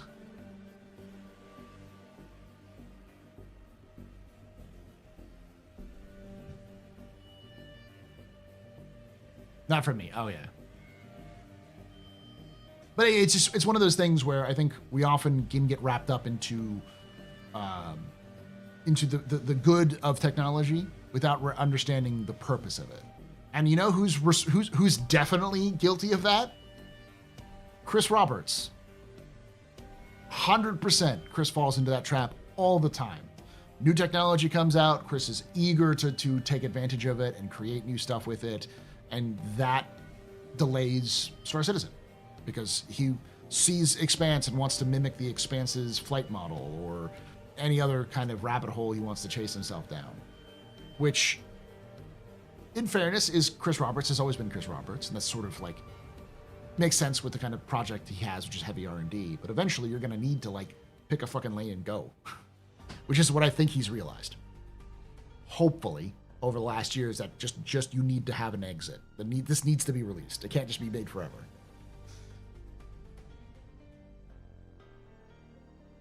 How are we feeling about DeepSeek? I haven't played with it. I only know surface level information about it.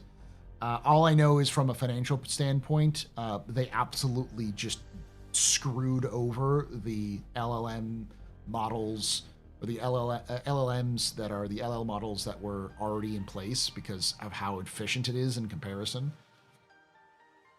So economically speaking, it basically depth charged, torpedoed, atom bombed NVIDIA and most of the AI companies. Does it mean it's the end of AI as we know it or anything else like that? No. We just don't know what it is. It's not been around long enough for us to really test it. Anyone who says, oh, well, it must be this or must be that, they don't know. They're just supposition because no one's had enough time to fuck with it.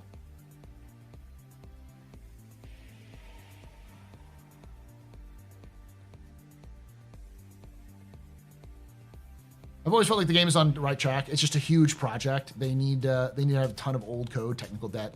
They do need to stop breaking stuff and breaking stuff that works. wonder if Nyx is going to make it for this year. I still think it is, but the question is more when this year, because that's really going to determine when Castra comes. I think Nyx will be out this year, though.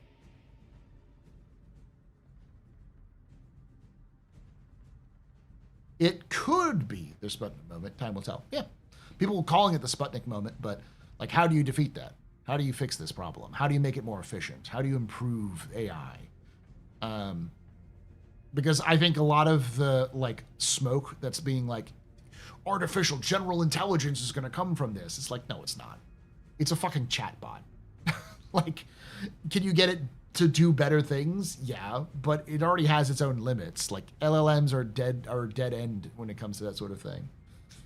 Good night there, Marianne. Thanks for hanging out.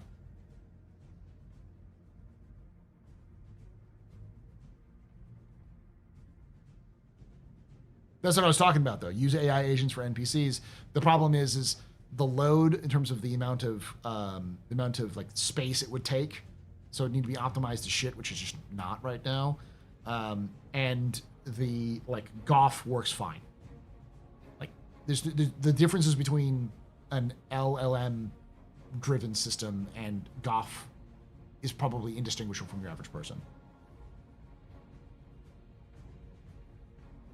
It's Eliza with 50 years of polish and an enormous library to look off of, effectively. There's a chance Nyx is coming out this year? Of course. Let me give you all context about Nyx. So Nyx has 2 planets and a gas giant. So it's 2 terrestrial worlds and a gas giant. It's unlikely that the terrestrial worlds are going to be naturally habitable. They're probably going to have their own unique challenges. They may be breathable, but then, be incredibly hot or whatever. The main focus of Nyx is its landing zone, which is Levski, which is on Delamar, the biggest asteroid in the asteroid belt, near a dark nebula. So it has like less planets than Stanton does. And they haven't added stuff or anything like that. They just said it's still the same number of planets, and they're going to have asteroid bases. So the hard part that it usually takes CIG to do is landing zones, and they already have the landing zone done. They're going to just take Levski as it was before they removed it and update it, and have been updating it. What we saw at CitizenCon was gray box, and it looked like it was pretty advanced gray box. So it's likely we're going to see Levski, at least in some shape, be released to preview at the very least before the end of the year. I think it'll probably make it before the end of the year.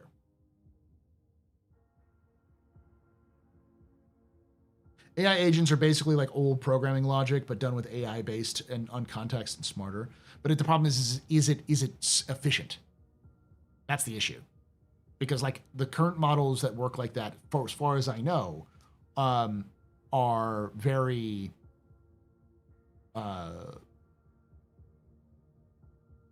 very heavy. Like they're just massively like storage heavy.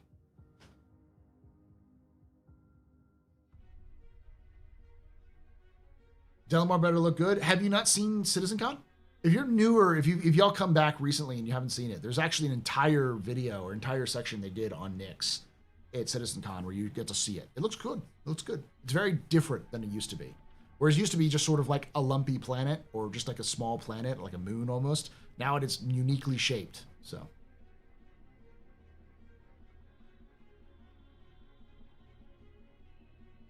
Yeah, let me pull that up real quickly so y'all can see what I mean. So first up, the first thing I'm going to do is star map. All right, so this is the first thing I'm going to do. I'll give you context. This is the thing that helped me call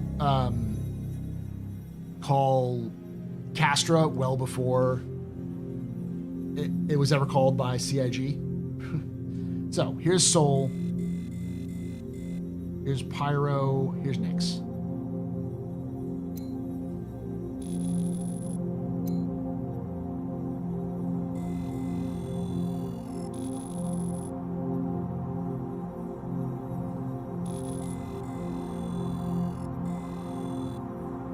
It's doing that.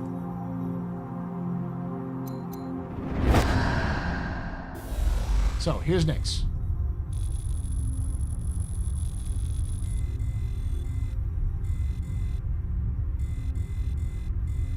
That's it. That's all of Nyx. You have Nyx 3,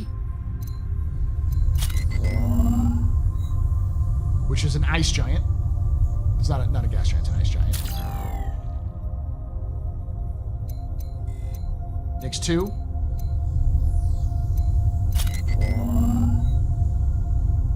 Which is a high pressure atmosphere, thick clouds, acid, carbon dioxide. It's a Venusian world. And then Nyx 1, which is a coreless world that's been mined clean. Those are likely going to change because those were written in 2015 when they weren't supposed to land on them. But we're probably not going to change much. And here's Delamar. Moon-sized asteroid hidden deep within the Glacium Ring. Anti-UE activists, political radicals, and criminals now occupy a deserted mining facility built inside the asteroid. In an effort to keep potential criminal elements, visitors are strictly forbidden from entering its residential areas. And here's the actual Nyx Pyro jump point. It also has to Bremen, Virgil, and Odin, as well as... where are you? Castra! So, there are 3 worlds, an ice giant and 2 planets. We haven't seen an ice giant yet in games, so it'll be interesting to see CIG's take on an ice giant, which is unique. But these other 2 are just worlds. Not that difficult for them to make. So, based off of the size and scale of the system, it'll be easy. And the thing is that this is at the edge of a dark nebula, so you can't really scan very well. So it's all about scanning, stealth, and all that sort of gameplay, which is what they're working on right now. So, but you can never, ever.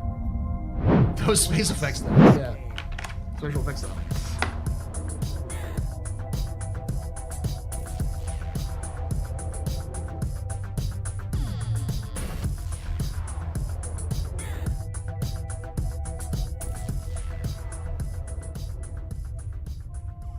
Shinobi Trip _ just resubscribed for 24 months. I can't wait to return to Levski.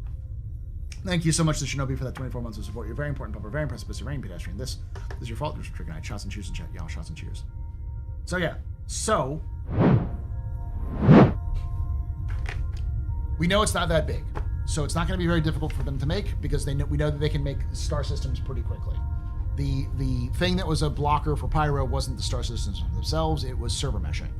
So the key question is how quickly can they stabilize server meshing to a point where players can play and they can evolve the technology? Because they also probably want to make it more efficient and improve it overall so that when they actually get to Nyx, they can actually have fewer servers rather than more servers running these sorts of things, or more people per server.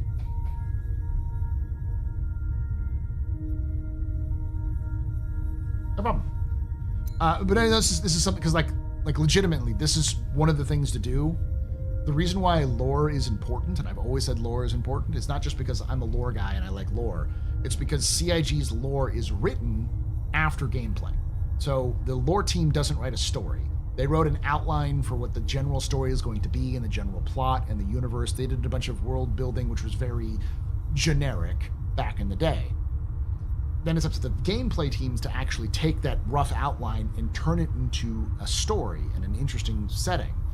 That's why they have the writers. So the gameplay team comes up with ideas, they talk with the writers workshop with themselves and the gameplay team, see what would make sense, and then they create the story itself. So Nyx exists not because the writers want Nyx or the lore creators want Nyx, but because some developer said it'd be really cool if we had a system that had some sort of interference where it would be all about like that sort of submarine gameplay where you have to go in and, 1 ping, please, the very, very cat and mouse sort of situation. And so they kind of came up with this whole system based off of this idea. And I'm not saying that happened, but I wouldn't be surprised if that was the process. So when you look at the lore of each system, you can figure out why it was created through gameplay, its purpose and gameplay. And so knowing that, we know that Nyx is mainly focused on stealth and scanning. And that's being developed right now. The new stealth system, the new FPS ping and ship ping and that whole stuff has been in like incredible. We've been working in incredible detail since like July. So as a result, when that's done, that's when they want to add NICs. The reason why Pyro was originally supposed to be released was because of server meshing and engineering. But server meshing was more important than engineering, so they wanted to get that server meshing out, and then they were going to work on engineering. They won't release NICs until engineering is released, because they need engineering to even function, to be able to have like scanning function, and they want to turn on the flare star. They want to turn Pyro into a flare star like it's supposed to, and you're supposed to get wiped out. So it's really a matter of what comes first. How quickly can they do one or the other thing? And for those of you who didn't see, so those of you who are coming back, who are old heads who've come back, let me show you the new Levski.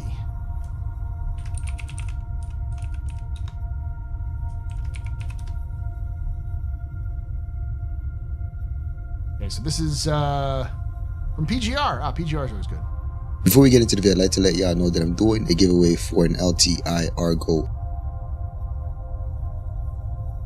Thanks, Jared. Hello, everyone. Wonderful to see you all. Thank you for coming out. Did you guys see that worm? Really cool. All right. Richer location. I've been working directly with Pedro for many months now about what's beyond Pyro. So let's strap in and we'll take a look. My name's Ian. I'm the creative director for Star Citizen. And let's start by looking up into the stars and saying hello to an old friend.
Awesome. All right. So this is Nick's system. Nick's was discovered in 2582 by Carl Larry during the height of the newly formed United Empire of Earth's territorial expansion. Its most defining feature, and the source of its name, is the sprawling black dust cloud that occupies most of the system.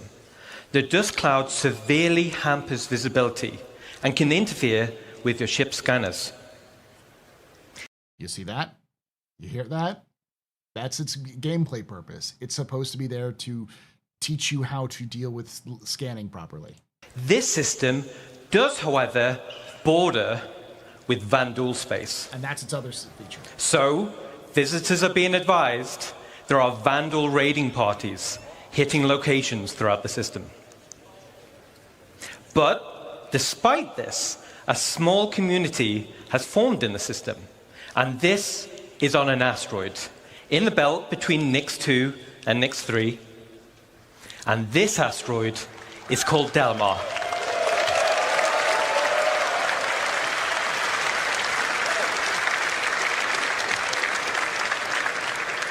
And here it is, hidden deep in the Glacium Ring. There you go. But actually, Delamar should be and now is an actual asteroid. And as it's an asteroid, the space is a 0G location, giving a unique identity for a landing zone. So let's take a closer look at the main POI on Delamar.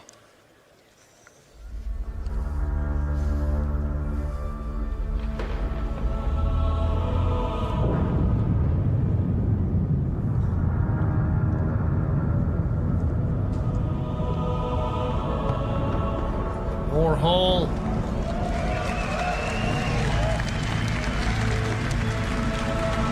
Remember, this is gray box.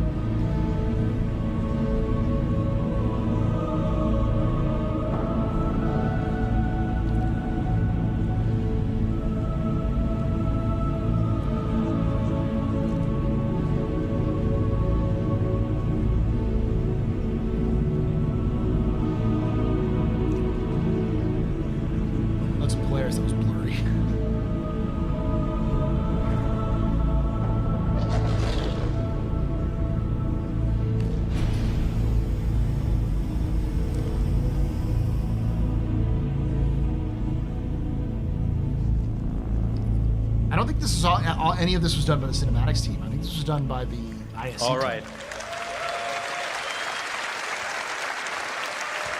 We're in before Sherman, 100%. Awesome. Awesome. So, for all that remember, it's awesome to be able to say, welcome back to Levski.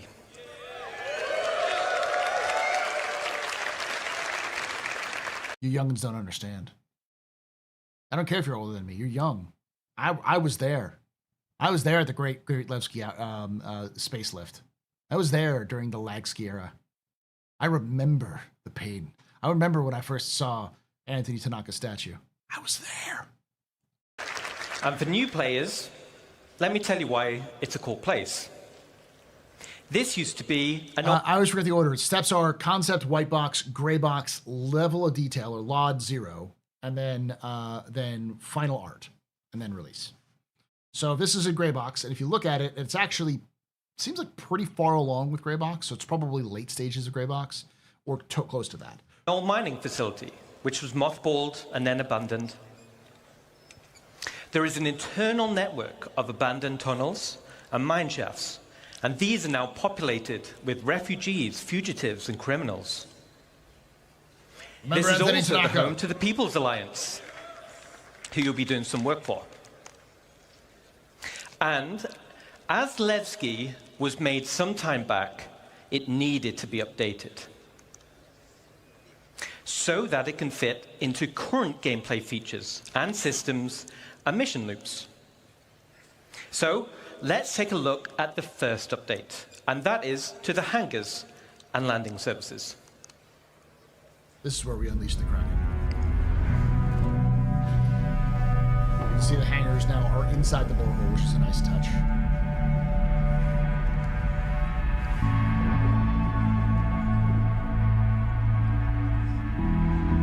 And you've got docking bay yards. On the asteroid belt.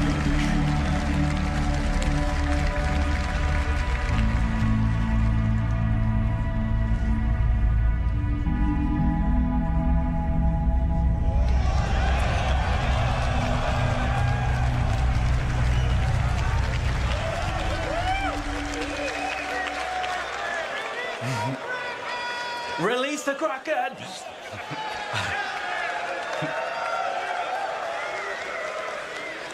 All right, cool. So Levski is still perched over the borehole, but now has a suite of hangars that are arrayed around and inside the borehole. We're also increasing the quantity of hangars. This is to meet the ever-expanding players per server to remove hangar wait times. And this pass will be done for all landing zones in the game right now. And for players that don't want to store their ship, docking services will be added high upon the cliff walls. Now, other than hangars and docking services, there are other ways to enter the location, which are also getting new updates. Let's take a look.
TLS.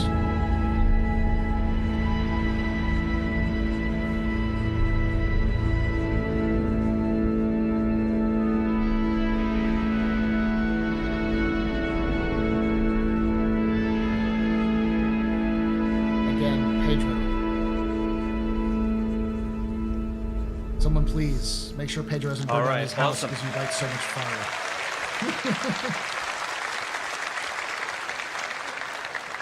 So around the main entrance is still gravity plating for on-foot access.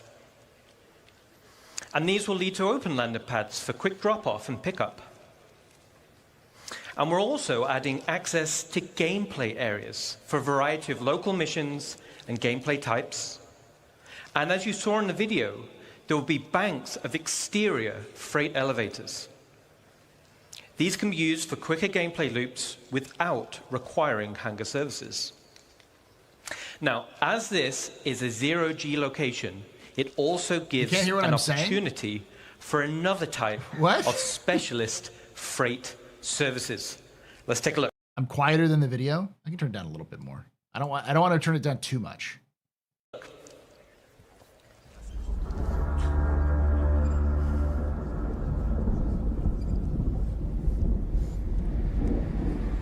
We're going into the borehole.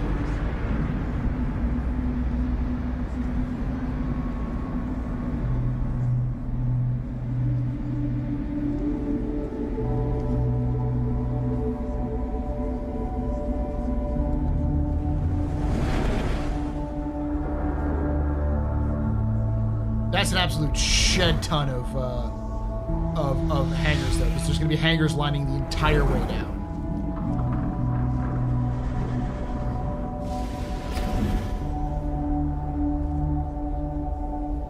Those all landing pads as well. Oh no, they're I forgot. They're cargo hull, elevators.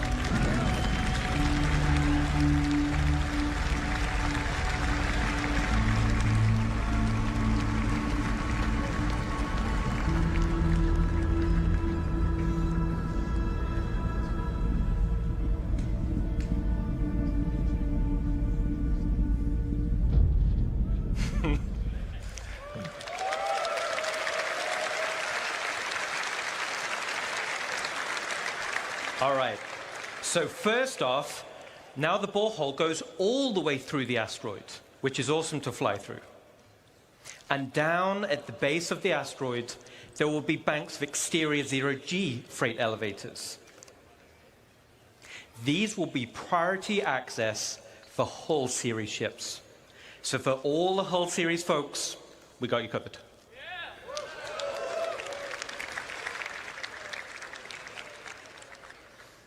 The same functionality is also coming to space stations in both Stanton and Pyro.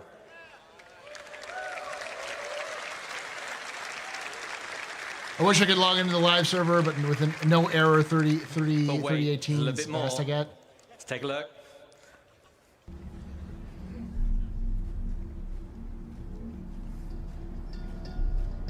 Those are on Pyro stations. They're not functioning yet. Yeah. God, I've heard this music so much.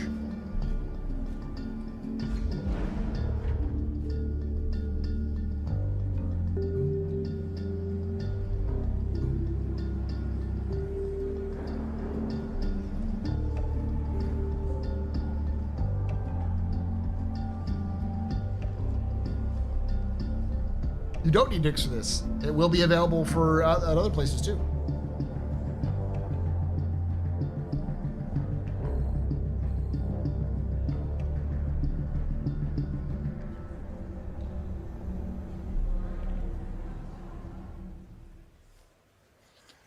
All right, cool.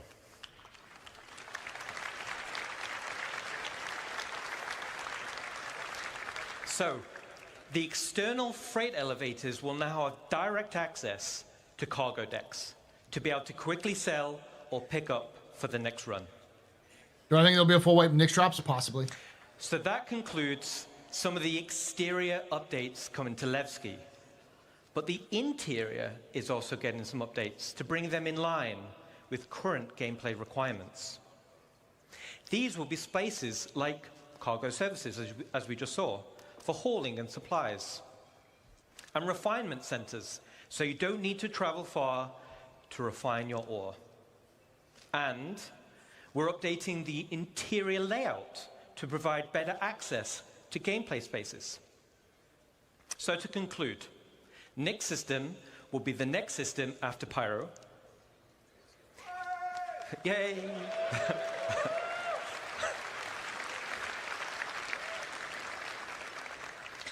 Delamar is now a physical asteroid with a 0G play space. All right, not so much. And we're updating Levski to fit current gameplay mechanics and gameplay loops. And most importantly, we're adding local areas for gameplay content. Thank you, PGR. Fantastic, dude. Go subscribe to him. His whole is his video. Can you snip that out? But yeah. So it's good. So for those of you who haven't, that's the updated version of Levski. So you saw how detailed they got. There's definitely some interiors. They showed some shots rather than some finalizers. They probably are still working on some of the gray box areas, possibly not fully gray box everything. But a lot of it is done. And if a lot of it is done, what's really holding them back is any of the other features they want to add with it. And then also have to test it and make sure it all works and, get all of the assets for the People's Alliance, like their uniforms, their armor, and then also the Moraine and their units and their uniforms and armor, which is another faction in Nyx. They're the we're a family. And by a family, I mean we're a mafia, but we're also communist. Isn't there going to be another full wipe reset when 1.0 hits? For sure, but we don't know when any other wipe might hit.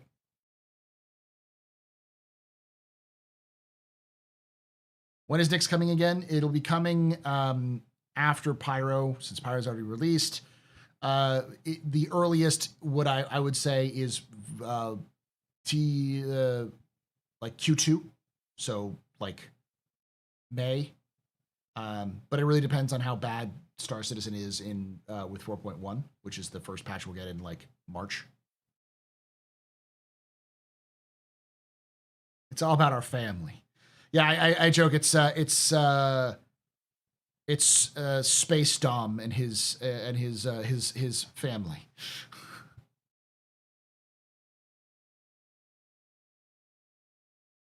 So that was the whole discussion. It's like, do you think Nyx is going to make it this year? And I say, yeah, I think it is. I don't know when it'll make it, but based off of its current status and the things that would be holding it back, it's just a matter of how much CIG can get technology-wise and how much they want to push the envelope. And I think CIG would probably like to have Nyx out before the end of the year so that they could silence anyone being like, oh, well, it took you 30 years, you know, it took you 475 years to get Pyro out after you finished Stanton. So, you know, it's going to take you the same amount to finish Nyx. And I think they'll want to push that. It'll probably be broken and buggy, just like Star Citizen it always is when it releases new things like that. But it'll be out probably before the end of the year.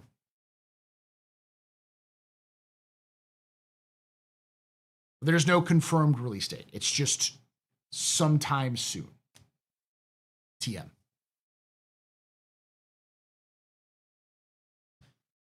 All right. So what was the other thing we can do? Oh yeah, save stand. We were talking about save stand. Yeah, we're kind of wrapping up. We kind of got through most of it.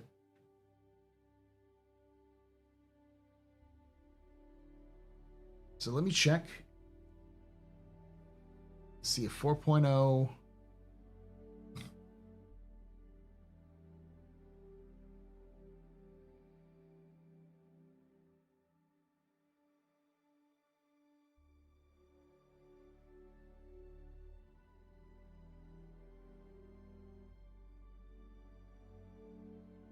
Okay, so the current hotfix was released to is in the hotfix version, and it's apparently better, right?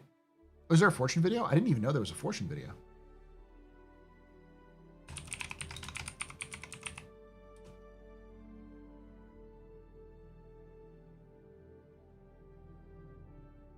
Oh, there is, right. It's the ISC. But yeah, let's watch the actual Misfortune.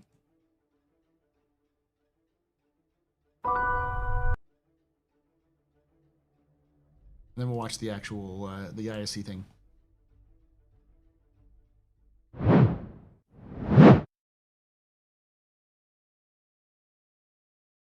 There's still likely going to be a wipe because CIG, there'll be technological hiccups like we saw with 4.0 to 4.1 or 4.0.1. And then there will also be things they may need to like, well, we need to wipe the slate clean because we want to test something. So wiping is going to be a thing that you should always expect, but CIG doesn't want to try to do.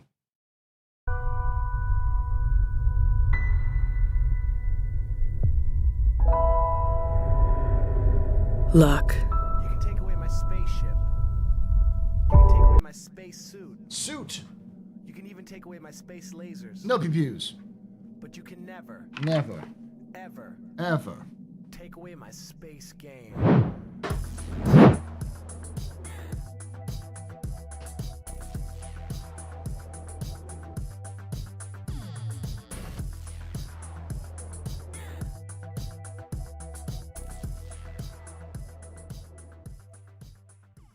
Nal has subscribed. Thank you so much, Nal, for that Twitch Prime sub. You were very important, popular, very impressive, Mr. Very pedestrian. That's your father trying to drink at night. Shots and cheers in chat. Yo, shots and cheers. Who do you think the Robert Aspirin fan is at CIG?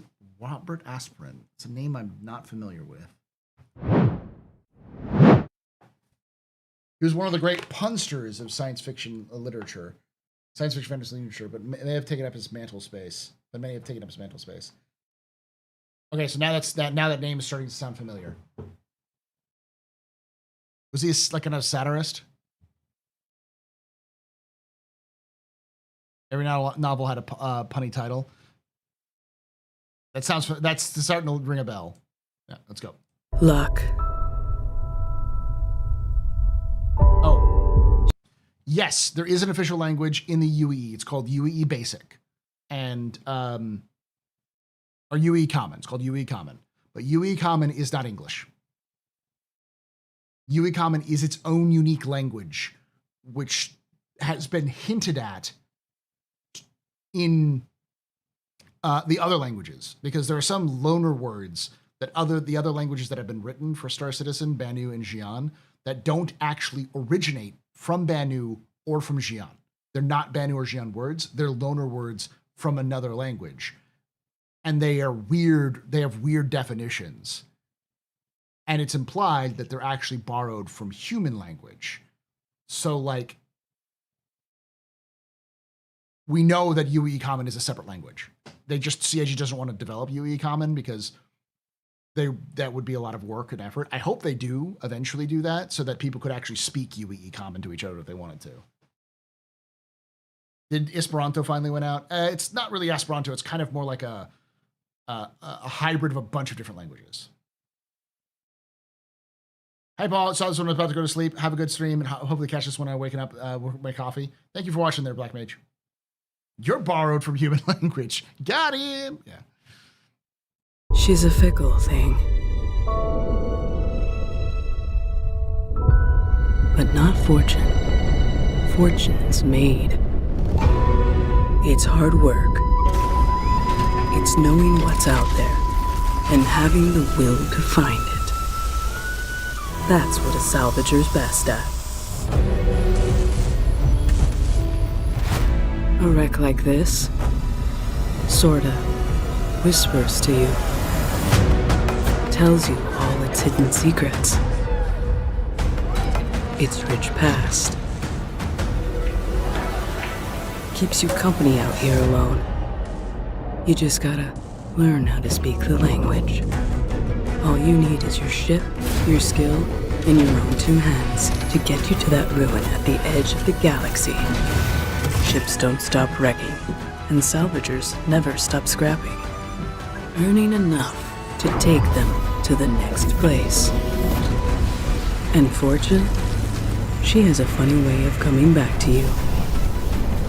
If you know where to find her. She's waiting.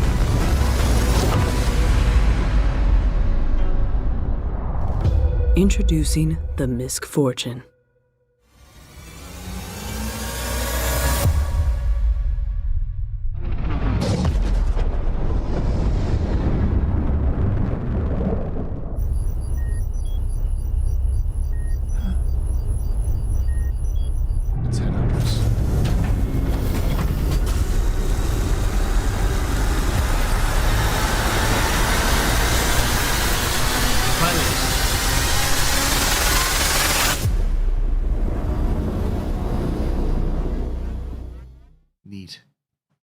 Neat.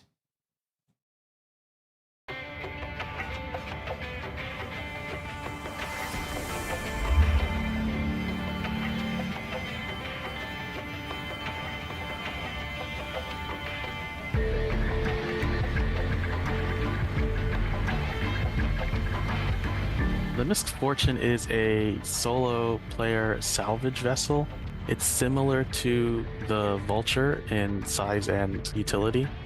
It is technically a variant of the previous ship, the Prospector, but obviously there's many differences you can benefit from. What we've done is we've sort of tried to push the automatic cargo dispensing mechanism that's on the Vulture a little bit further, and sort of we've combined some of MISC's exterior cargo hold type of mechanic with the salvaging mechanism. What we're doing with the salvage on the Fortune is we're having the cargo that gets created as you salvage be stored on the exterior as well. When you go back to the salvage station, there's a panel and you can hit auto eject, or you can just eject it manually. And every time you eject, it will eject it out onto the exterior of the ship, and it will automatically snap it to the cargo grid.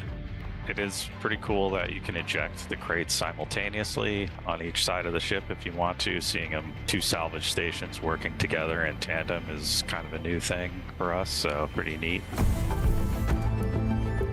The ship really makes use of all the available space inside of it. I like this. We did complete component pass, so it has everything exposed. And it has a similar interior as the Prospector, so it's got the same hab and the bathroom and all of that.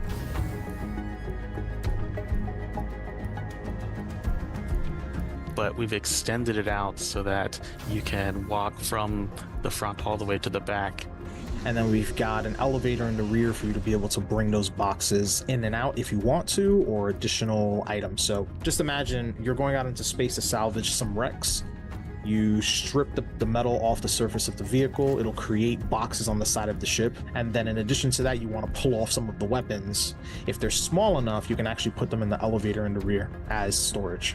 So it's not a dedicated cargo area on the inside, but it should be big enough for you to grab some of the smaller components if you're able to salvage those. It's got this bubble cockpit that allows you to see just outside anywhere in any direction. There are two MISC cockpits. It's either mailbox slit or the entire universe for you. Very similar There to is the no in Prospector, between. So if you like the Prospector cockpit, you're going to love the Fortune cockpit. We're also going to be going out with the new dashboard that's been created by the UI team for MISC. That'll be on the Fortune and the Prospector going forward.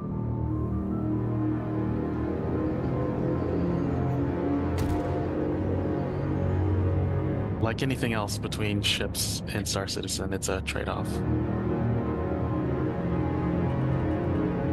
While both the Fortune and Vulture are single-seat salvage ships, the Fortune is going to focus a little bit more on convenience for the user because it has one salvage head versus the Vulture's two. It's not going to salvage quite as efficiently, so you might be able to salvage and do hull scraping a little bit faster still using the Vulture. The advantage is that it might be just a little bit easier to operate. You won't have to be rearranging things as much as you would with the Vulture. And having two systems in play makes it maybe a little bit easier for the user to keep salvaging. I think that the team did a really good job. Shout out to Chris Smith, Jen, Joey, also Chad's team, and Pierre-Luc and Mitch. They did a great job on the new tech.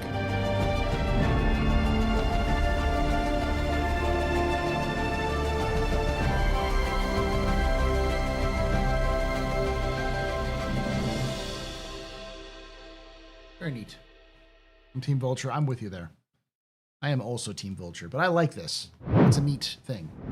I personally believe that like RSI should have one version of every ship that exists. It should have a light fighter, a medium fighter, a heavy fighter. It should have a space superiority fighter. It should have a salvager, a miner. It should have a miner and salvager in every size. It should have every single thing that exists. There should be an RSI version of it. Because that RSI is that sort of company.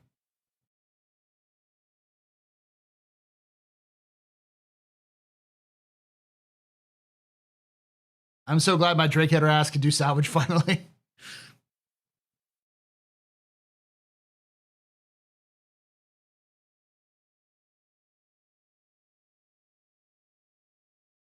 Your to sports, you get $0 CCU. We'll see.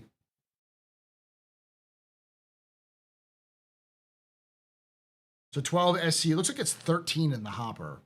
So the hopper has 13. The exterior has 12. And 4 in the back. So even if it's 12 and 12, that's 24 plus, so 28 SCU. Might be 29 or 30.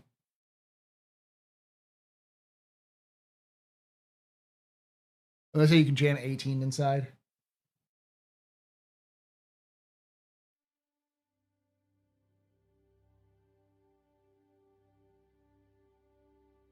Hopefully they'll take this idea and make a Drake Vulture mining variant. I could see that.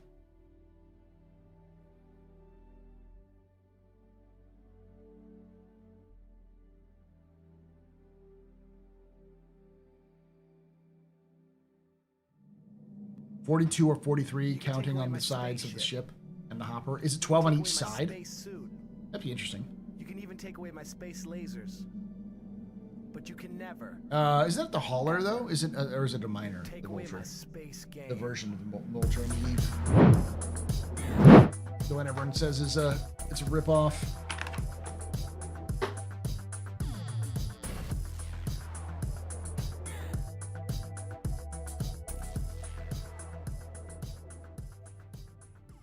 Escape H907 just resubscribed for 2 months. Dance for the Rocket Shrike. Tell me I am important. Stay classy. You are very important, Pumper. Very impressive, Mr. Very pedestrian. This is your fault. You're drinking ice. You're the reason why I drink ice. Shots and cheers in chat. Blah. Sharks. Sharks. Shark. Shots and cheers in chat there. I'm getting tired. I should probably go to bed soon. Shard. Please no sharding in chat.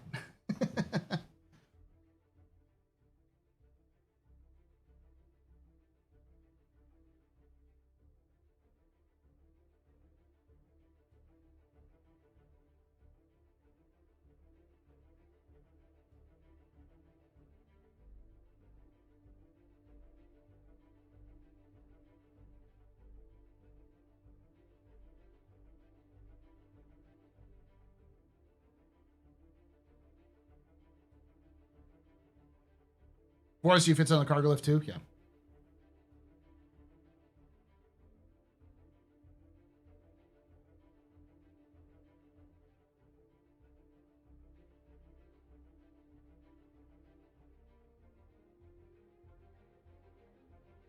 So what's Castra's claim to fame going to be if Pyro has flares and Nyx has interference?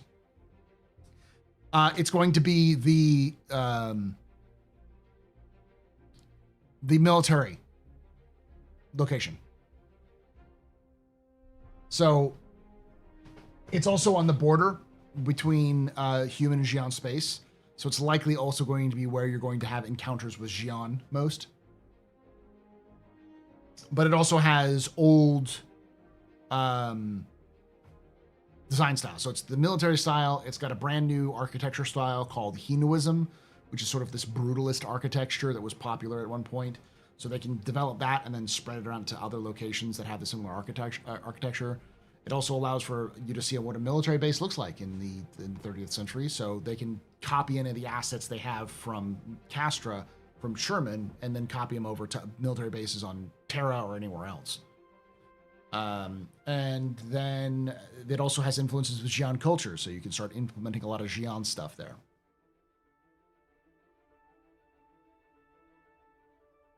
Personally, I always thought that it was going to be a good for its architecture, but also just because it's a simple through way. Because the way this works out, Castra has jump points to both Pyro and to Nyx. Nyx has jump point to Pyro. Pyro has a jump point to Terra and Stanton. Stanton has a jump point to Terra as well. So the space wanes kind of move around each other.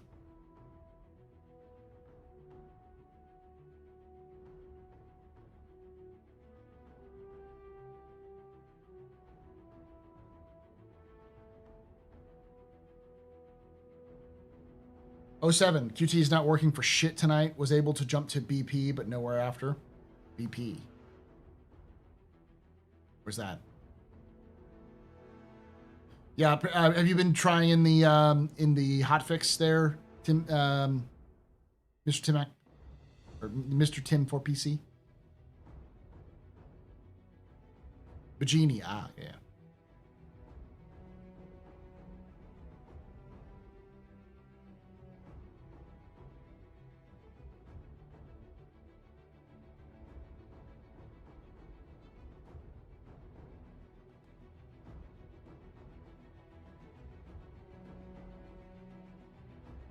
Not hotfix. Try the hotfix. Apparently the hotfix fixes a lot of those problems. A lot of people said it's very interesting for the stuff you can do.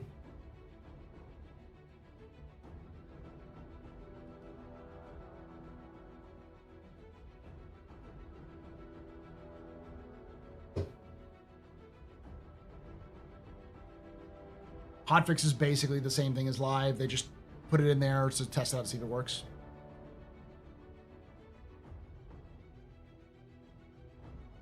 I call it bye to my friends.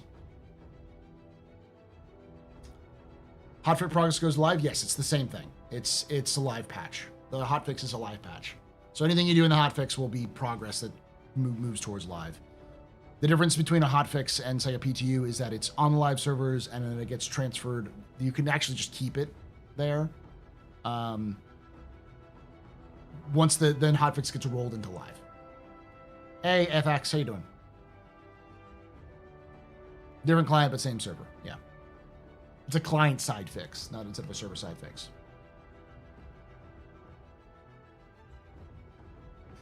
I also believe that a lot of the issues that we've been having in 4.0 and 4.0.1 are due to the fact that CIG internally has a bunch of things working that they haven't done to live yet.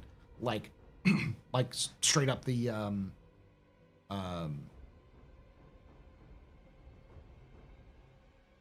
new quantum system. So good and bad. Can't play Star Citizen for like a week. Apex, that's actually you picked a good time, a good week to not play Star Citizen, because Star Citizen is not a good place. It might be in a better place next week.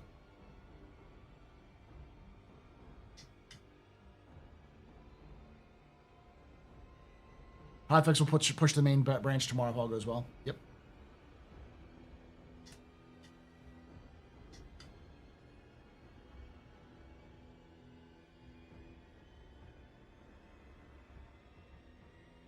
You see lean on stuff, but nothing happens. Oh, lean. Like there's actually a lean out command.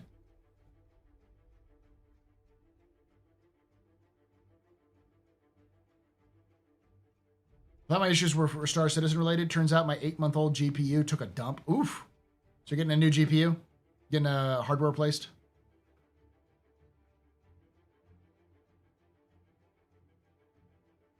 RMA? Hopefully you get it back. Was it a 470 or something like that? A 480? 490? Question, are there more than 3 to 4 architecture styles? I think there's like 8 that they've developed. RX 760 XT. Okay, so AMD card.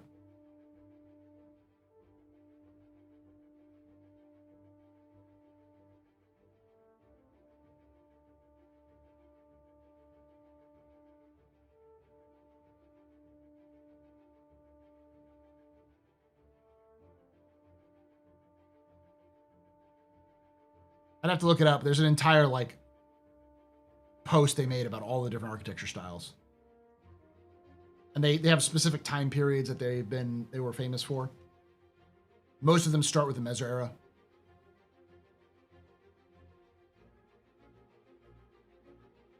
Never had an issue with XFX before, but those folks were so damn helpful. Great customer service. That's awesome. Yeah, I'm in the issue where I'm like, I need to personally purchase a new rig because I have a 2070 Super. So my hope is to be able, I've been getting some good money, and a lot of that money is going to be, I'm trying to stash away some of that money so that I can get about $1,000 to $1,300 so I can get a good top of the line card. I think what I'm going to be shooting for, originally I was going to say 580, but all the reviews have come out for the 580 that says it's not that good. You get some advantages, and if you're upgrading from like a 3080, it's probably good, but like, And the thing is that what everyone's saying is the 80 series is 4K gaming. And I don't have a 4K monitor. I don't want a 4K monitor. I have a 2K monitor, and it works well for me. So, Paul thinks a 5090. I'll take a free 5090, but I ain't paying for one. So I was thinking about getting the 5070 Ti, because if the 5070 should be what I'm shooting for in general. I've had good experience with 70 series, the 5070, or like my original one was a 1070. My current one's a 2070. I like what they do. But 4070 the Ti Super, but like the 5070 Ti should also have all of the new bells and whistles that I should be able to be keeping good for the next 4 years.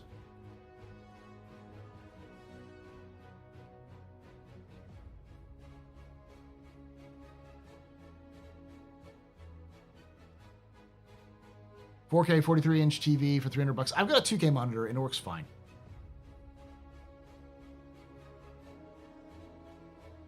The 1440p, yeah, monitor.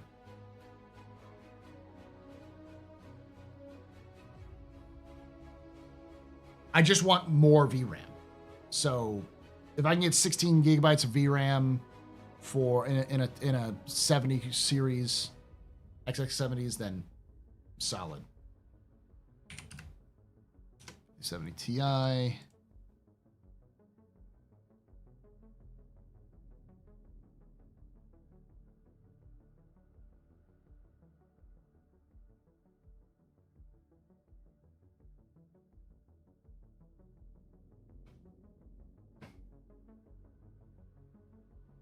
Yeah, the 5070 Ti comes with 16 gigabytes GDDR7.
And it sounds like the 5070 is going to be the same price as the 4070 Super anyways.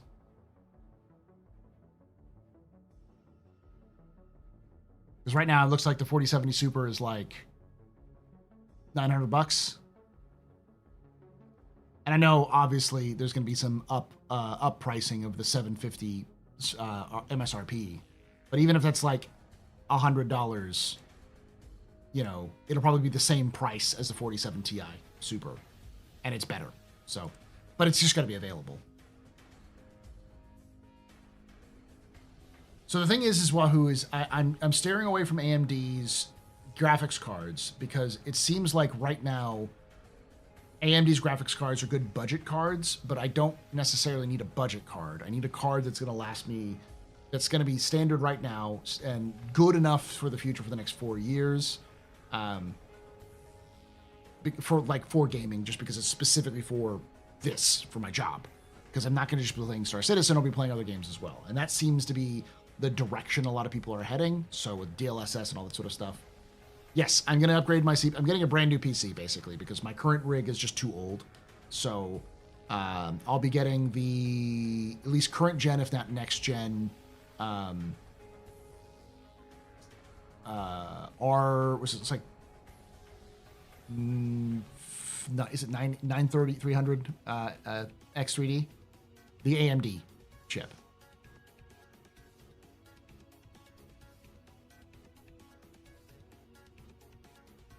$9,800 3D. Yeah, X3D. Yeah.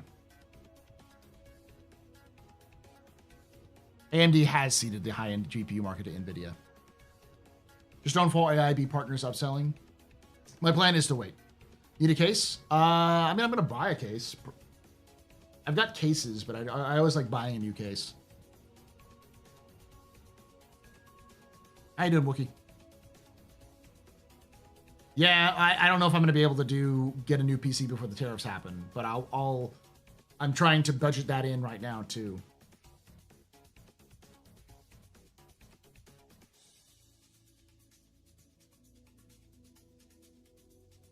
I'll get whatever Gamer Nexus does, not hate. Yeah, Gamer's Nexus.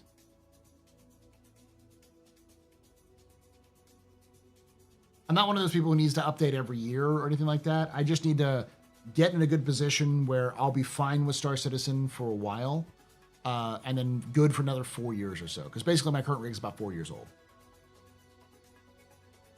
Add-in board like Asus or Gigabyte.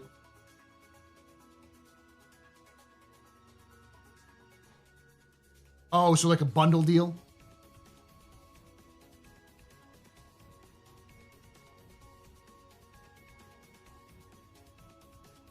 I had an 11700. I have 11700K, i7 11700K, and it works fine. But I imagine that the 9800X3D is going to be a little bit better. You got Fractal Torrent still in box? I'm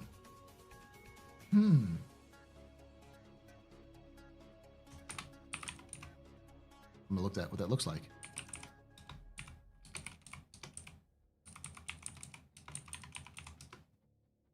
Ooh, that's nice.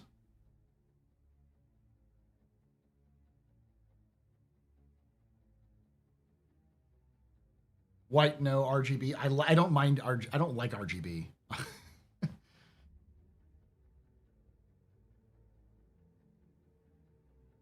What I really look forward in a case is just good airflow. That's all I care about.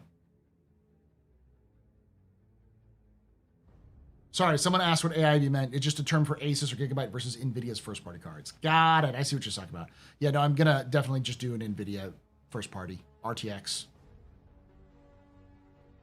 In fact, I used to do hybrid loops, with Corsair's water cooling systems, but I didn't get that for my current rig, and it's actually quieter than my old rig.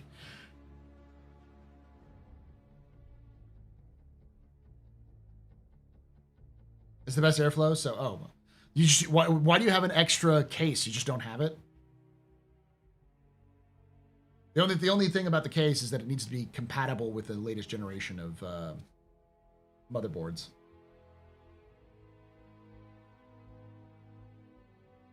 The thing I need I'm from just an from a old-fashioned case cowboy. is plenty of USB slots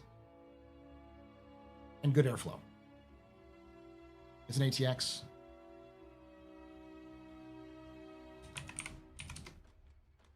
There's a bigger one.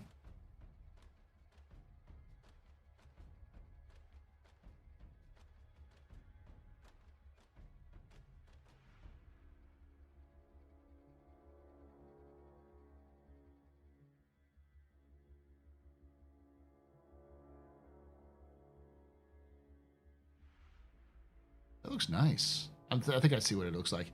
Is it this?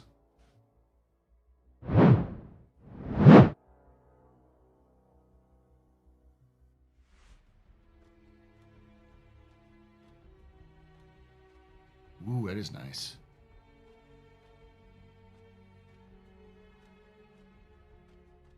Why do you have an extra one, Wookie? Did you just buy an extra one by accident?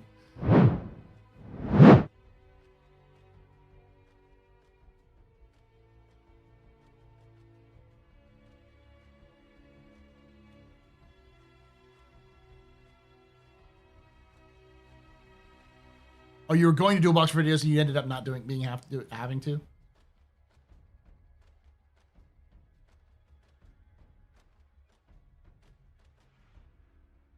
Yeah, normally I would say I also have to. Hey, Front Mask. Hey, I've seen you on YouTube. Front Mask, I didn't see you there. Yes, you have.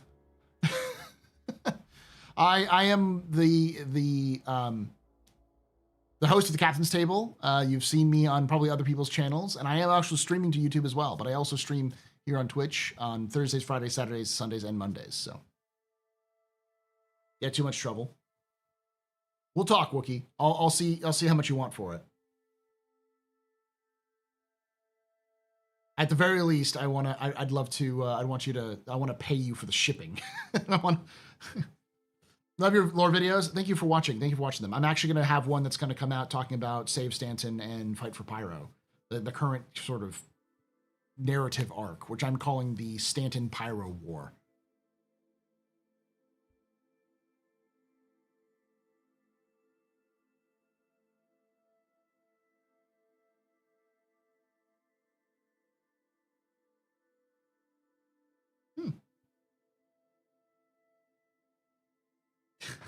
Someone literally just emailed me, be like, "Hey, I may have help you out with this card thing. Thank you all." The key is I really just want an upgraded system because I'm currently rocking a 2070 Super, which is fine. But I need to get a new CPU anyways because an 11700 is old now, last generation old, just past the generation mark. And I'd love to get better RAM because currently I have DDR4. I think what's the current RAM? 5. So the 2070 Super works fine. Like I'm getting pretty good performance out of it, even with Star Citizen.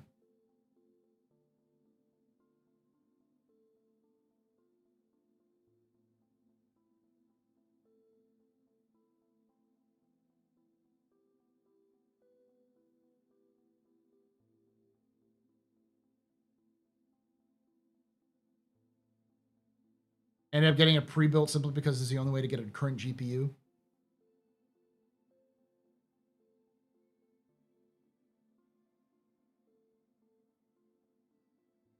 Wow, 12 gigabytes of cards are still over 500. Oh yeah, they are expensive.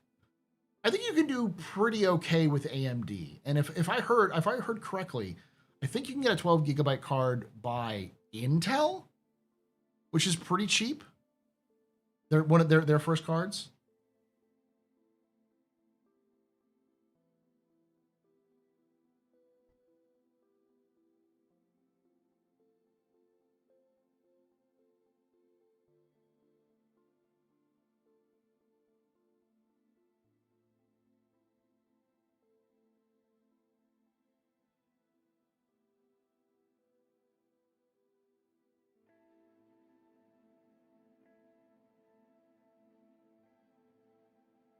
Those Intel cards are cheap, but can have wonky issues. Yeah, but I mean, if you're poor and you're looking for a deal, those might be a good idea.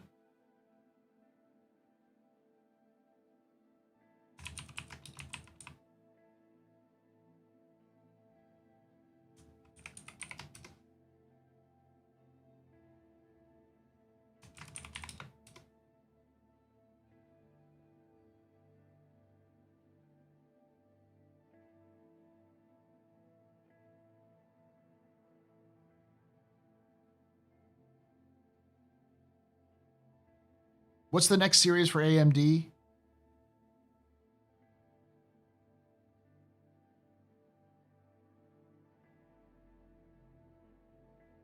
Is it the RX 790?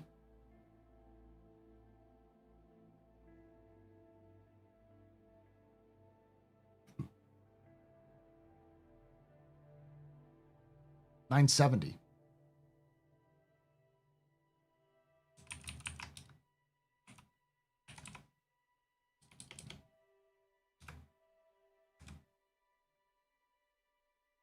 All right.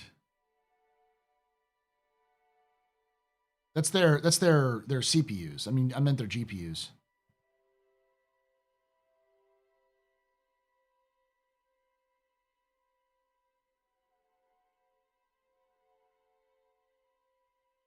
Looks like it's the RX-7. Is there any kind of mentions on them? Because I know I see the Ryzen 9000 series processors.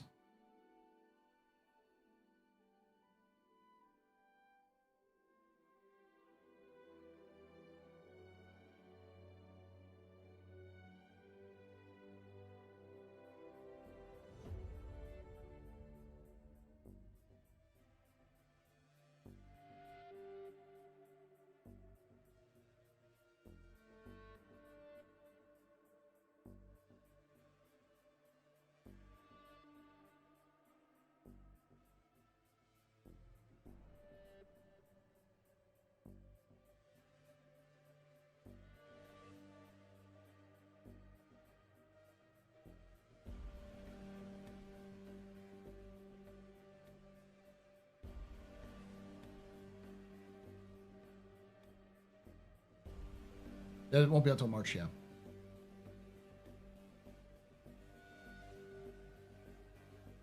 Ahoy! Hotfix seems good. That's good to hear there, Silky. Because it was all meltdown, doom and gloom here earlier today.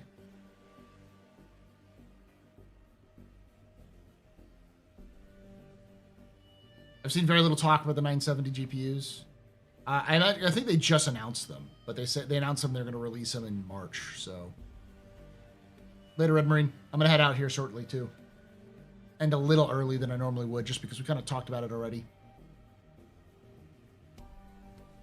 Intel CPUs don't have any L3, so thinking any AMD CPU and NVIDIA GPU is a good combo. That's the idea.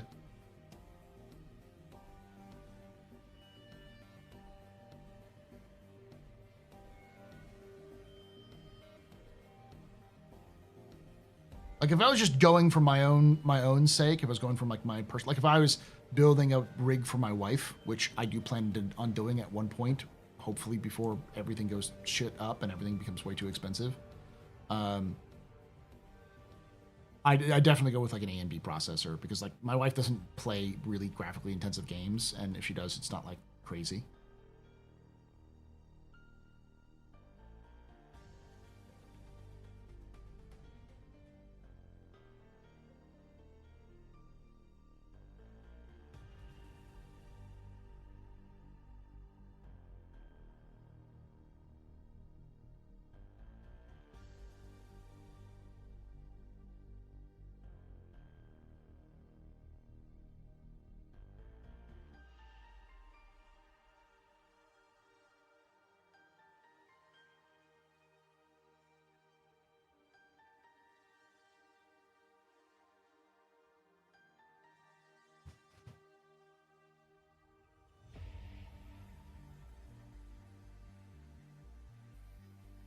You have a 4090, an Intel i7 12th gen, and it does really well. It's good to hear. My plan is to do, because I actually have a Ryzen in my stream PC.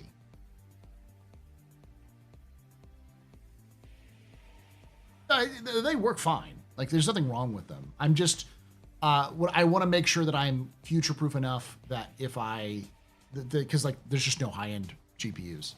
Like they don't, the AMD doesn't make high-end GPUs, and all of the NVIDIA like proprietary stuff is important. So if you have proprietary stuff with NVIDIA that AMD doesn't open source, it usually doesn't quite match the quality of what NVIDIA does.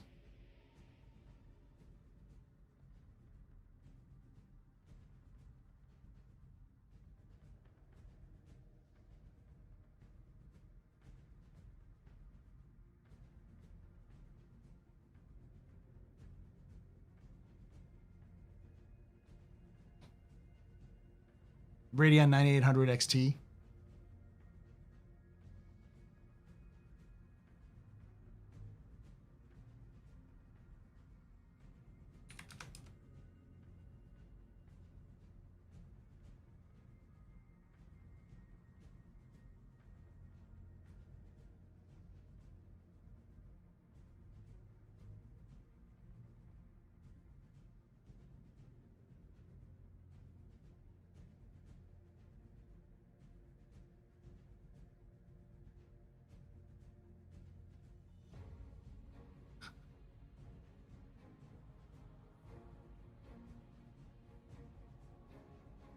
Absolutely nobody has GPUs, it looks like.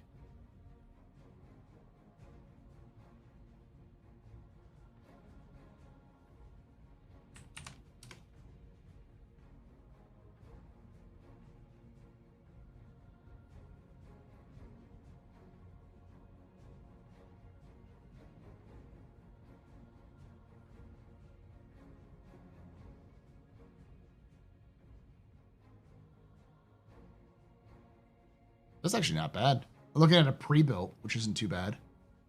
The pre-built that has a Ryzen 7 9700X CPU, 1 terabyte NVMe, liquid CPU, AIO liquid CPU, 4070 Ti Super, 32 DDR5.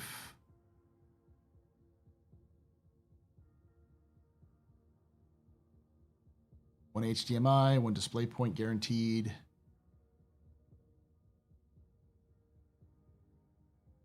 Free gaming keyboard and mouse. Showcase your PC with a stunning King 9.5 case black. Like I'm looking at this, and it's 1900 with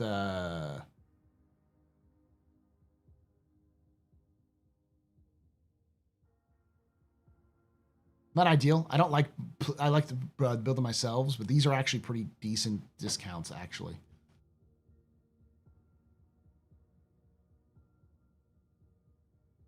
It's a waste of money. I'm sure it is.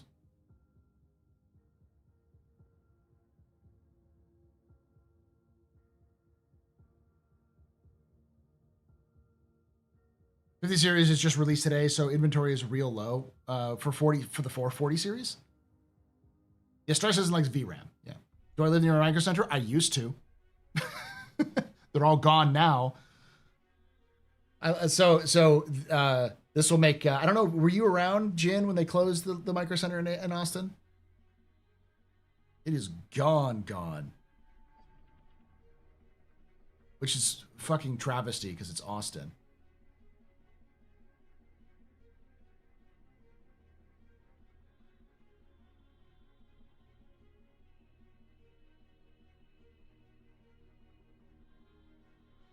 Nice. I'm glad that Dean's working on KSA.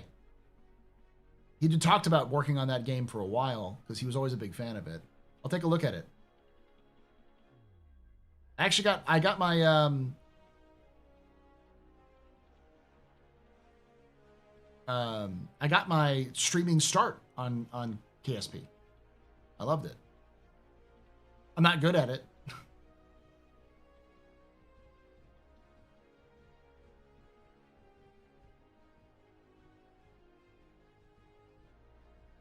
I did see the Astartes 2 trailer. It looks good.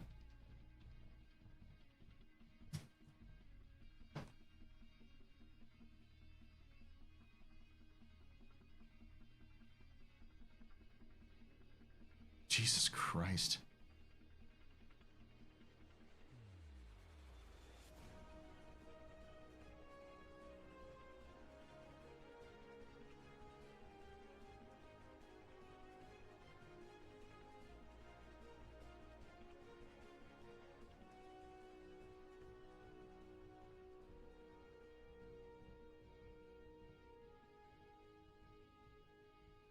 So the only RTX Supers I can find, RTX 1070 Ti Supers are $1,400.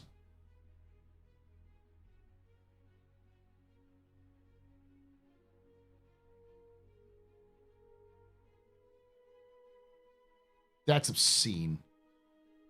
There's one that's RTX 470 Ti Super, which is $2,000. Like, no. And they're making you pay delivery. Oh.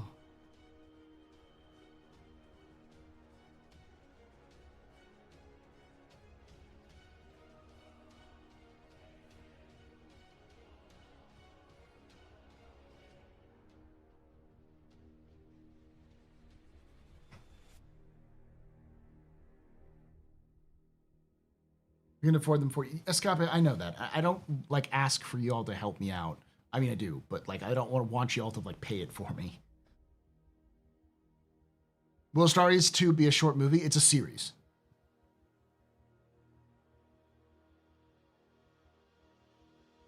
Yeah, so KSA is basically what Dean Hall, for those of you who don't know, Dean Hall made the original DayZ mod. Was a big fan of KSP, big friend of Harvester and the original creators of KSP. They were friends. And Dean always had an idea of building a KSP, a successor to KSP, but never had a chance. And with the failure of KSP 2, he immediately took his design docs and started talking with the original developers of KSP, hired them onto his company, Rocketworks, to develop basically a spiritual successor to KSP. So if you got fucked by 2K with KSP2, they're going to be the ones that embed it. So yeah, you have to watch it on Warhammer Plus.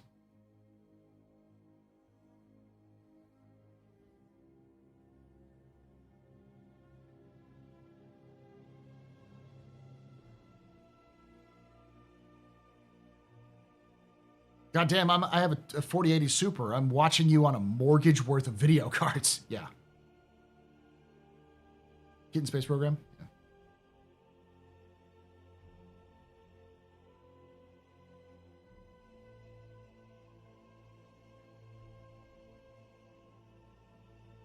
It's not going to be a series as in terms of an actual series.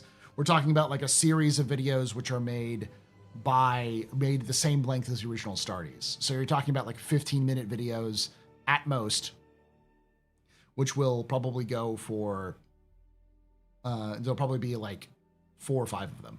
So you're looking at like effectively an hour.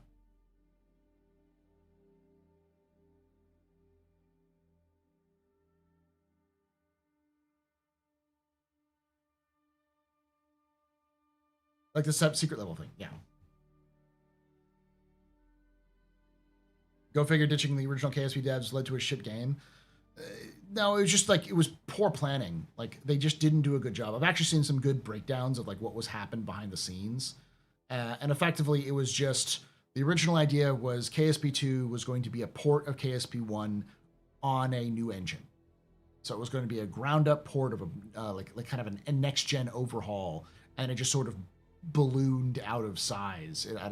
Not just like a next gen, it was supposed to be like a port with new features added to it.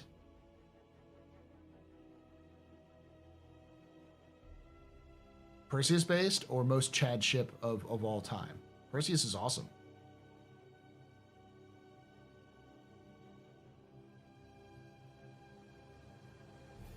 It's funny because the software engineer was probably poached from the games industry, went to make flight software for human capsules, and then came back to the games industry like a boss. Hellinger, I have been fortunate enough to meet a couple people in the aerospace industry, and almost all of them call SpaceX a lot of derogatory words. And everyone I've known who's worked in SpaceX has said it was hellacious. It was an awful workplace to be. It was terrible. The environment was terrible. The experience was awful. They went in for the challenge and they found out that like it was just not fun to be there. Awful work-life balance. And so they left with the second they had a chance to. Same thing with so I've known a couple people who left SpaceX and went to work for rival aerospace companies because of how shitty they were treated at SpaceX. So basically, KSB failed because of mismanagement. Exactly. Shock, amazement, disbelief. I know.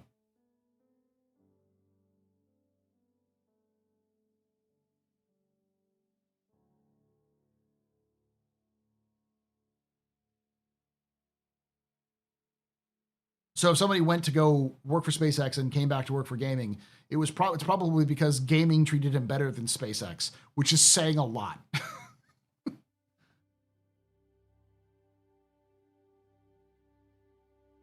I've heard the exact opposite. We must be talking to different people, man, because what I've heard is like people go in for the challenge and they enjoy the challenge, but it is hellacious work-life balance and the pay is often not very great.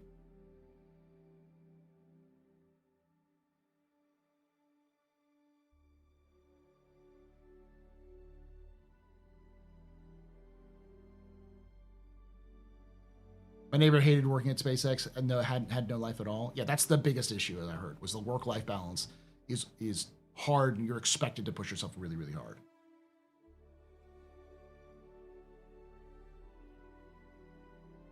I don't think anybody in the people I talked to hated SpaceX like the people who worked at SpaceX. I don't think they hated their employees. It was just more of a they didn't enjoy the culture of pushing. I was surprised when I heard it too, because I've heard other things which were better.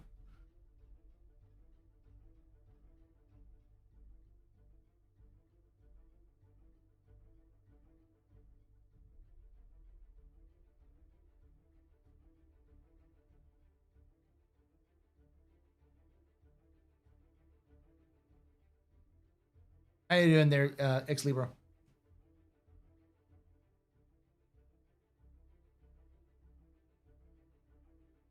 I've heard that too, Jin. Honestly, you're not the first person. There's a couple of developers I've had the pleasure of meeting who were independent developers who worked with EA, and they found their experience was that EA was very hands off with dealing with them, and they were very welcoming.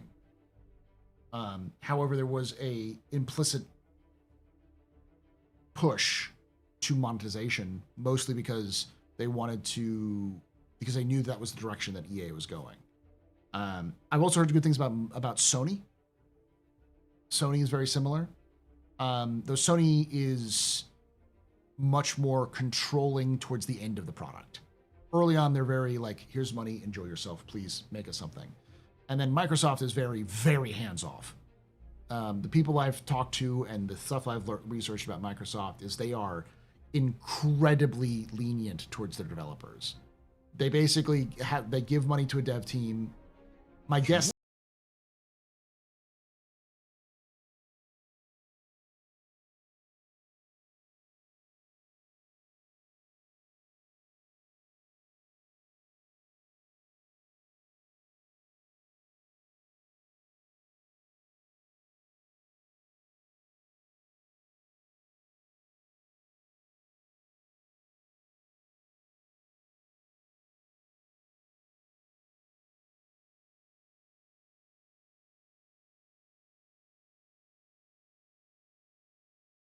One Batman Shelley, your humble host and space bartender here at the AstroPub, your space bar at the end of the universe. Sit back, relax, enjoy the show.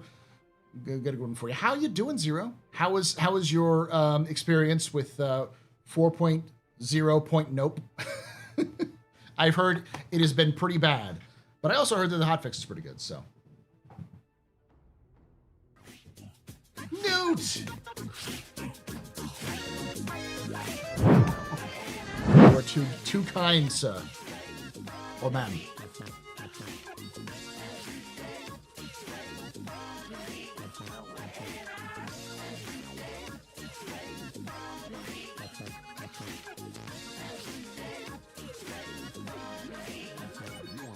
Nutali just gifted 10 subs. You give those 10 subs, and believe you're very important pupper, very impressive, very new pedestrian. You rock. Shots and cheers in chat, y'all. Shots and cheers.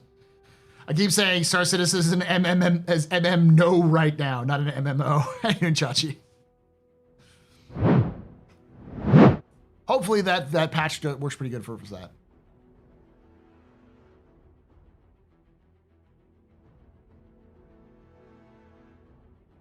Start Citizen.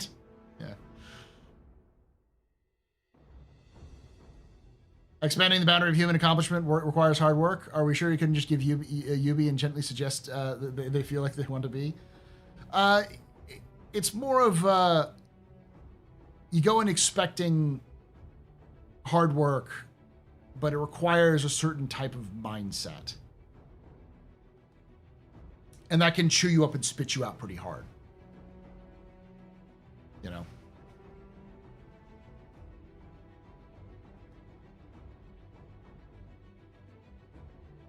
And if your benefits or your pay isn't commiserate with your efforts, it can feel like you're being used and people leave.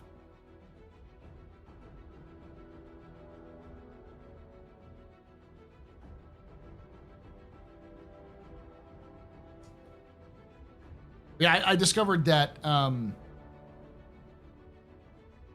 there is a SpaceX factory here in Austin that I didn't know about.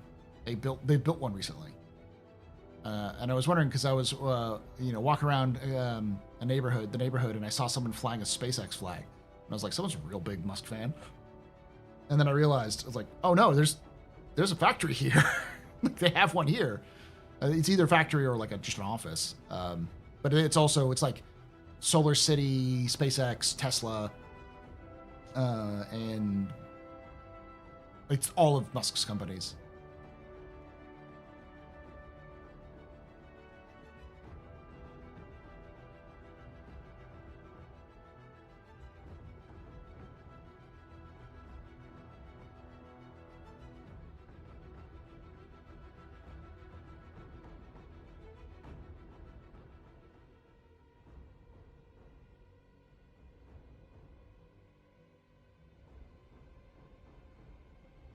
There's a gigafactory in Del Valley where they make the Cybertruck. I've driven by it.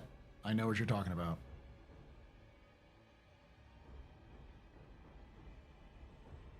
I think it's definitely possible to love SpaceX and hate Elon at the same time. I'm glad he doesn't run the company.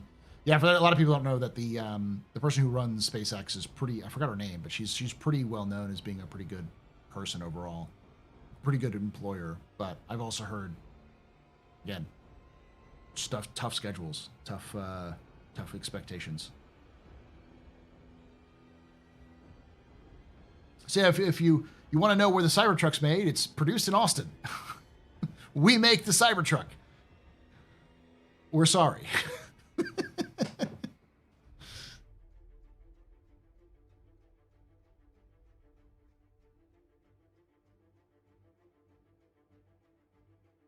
Gwen Shotwell, thank you.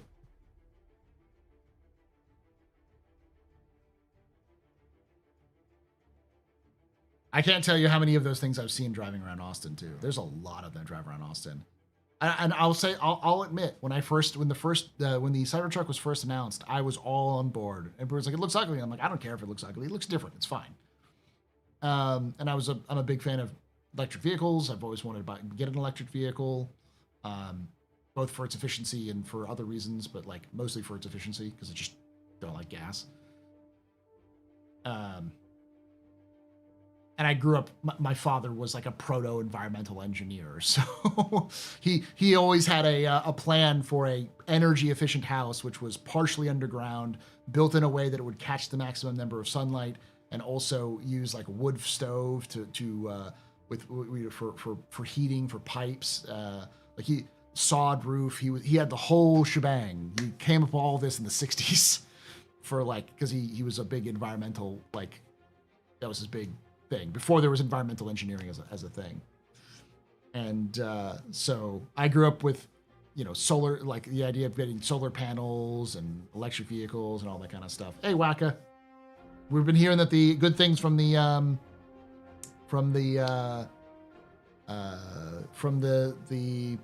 hotfix. So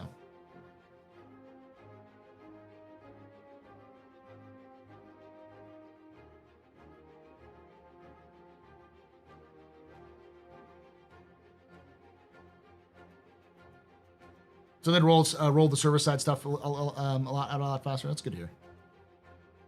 Bear in mind, the hotfix channel likely has less people in it, and a lot of problems come down for having to cram 3,000 people in a space of 3001, space for 3001, and then set up a whole arse and entity party in the same space.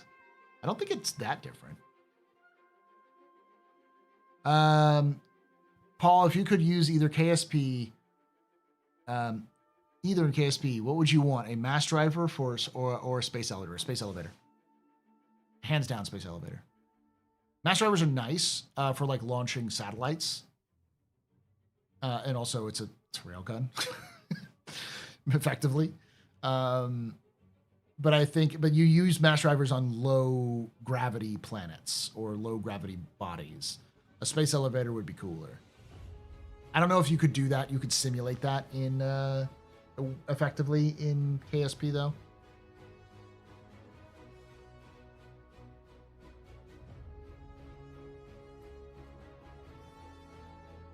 But as I was just saying, like I was entirely down with it, and now that I've seen it out in the wild, I'm like, God, that thing is fucking massive and ugly. Like, I thought it was going to be slimmer when the original designs came out, and to see it in the public, I'm like, just buy a truck. You know, a truck could be better. I used to own a truck. Like, I like trucks, not because of like man truck, you know, not because of where are you? Not because of like, you know,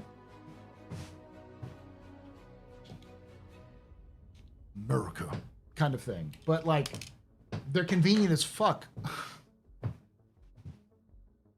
You never have to worry if you can haul something. It just be like, oh yeah, I can put that in the bed.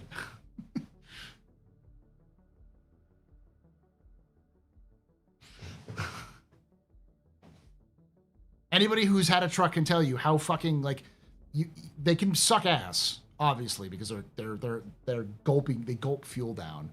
But there's nothing like being like, oh, I gotta haul this, and it's like, oh, well, I got space. I can actually haul this thing.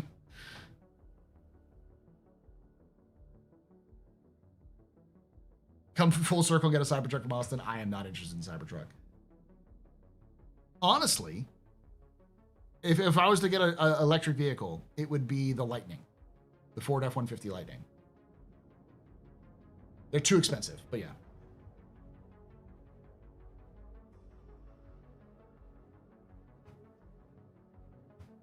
So hotfix, is this progress? Yes, it is. Fire. It should all pass over. Sorry, for those of you who came from Zero's stream, we've had a kind of a weird one. We talked a lot about Star Citizen early on, and talked about the Frontier Fighters. We talked about the stuff that's going on in with 4.0. We talked about the death of 3.0. So 3.0 is now dead. Rest in peace. Wacka, I don't know who you need to talk to, but some of the chat recommended, suggested some sort of memorial to 3.0 in Star Citizen somewhere, so that people could go visit and pay the respects. Ironclad equals truck? Yeah, exactly. That's why I like my Ironclad. That's why I like my my Freelancer. The Freelancer is the truck of the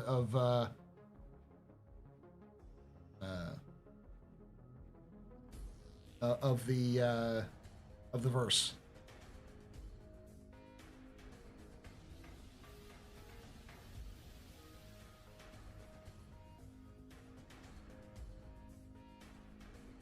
Ooh, that would be a good one. A Port Olisar. We bring Port Olisar back as like a kind of like a museum. Bonfire. That would be fun. Bring Port Olisar back as a museum floating around Crusader, and have sections inside Port Olisar that are dedicated in verse. You'd have to like have some actions in verse, but like dedicated like the old suits. And be like, early pioneers used these suits. Early pioneers of Stanton used these suits to explore the system. You know. This is the suit of some of the earliest pirate gangs that would roam Stanton.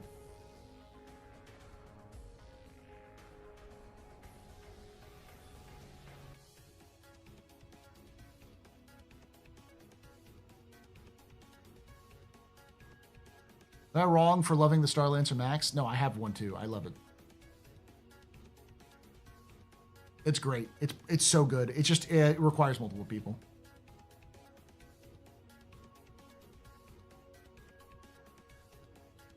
I'm just a big fan of pointless shit in video games. Like for me, like one of the coolest things I've seen is when I started playing GTA 4 and realized there's entire goddamn television shows that you can watch. Like animated television shows. You sit down and watch TV all day if you wanted to. How in San Andreas you could like gain weight or lose weight depending on how you eat and how you worked out and such.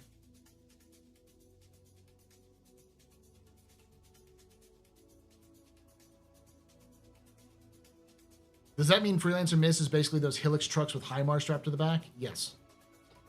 Yes, it does.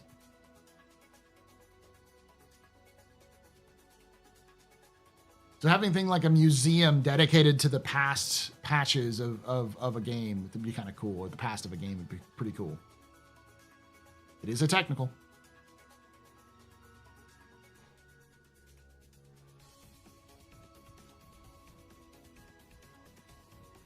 I like the looks of it, but I'm not certain about operating costs and solo capability.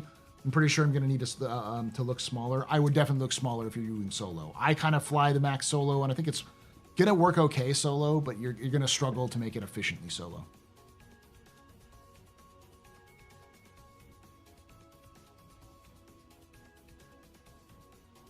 Respectfully, great idea. Rather not devote res to it, fix stuff instead.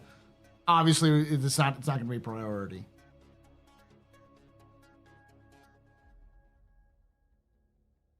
But as I've always said, I like useless stuff in video games. I think they add a lot more flavor.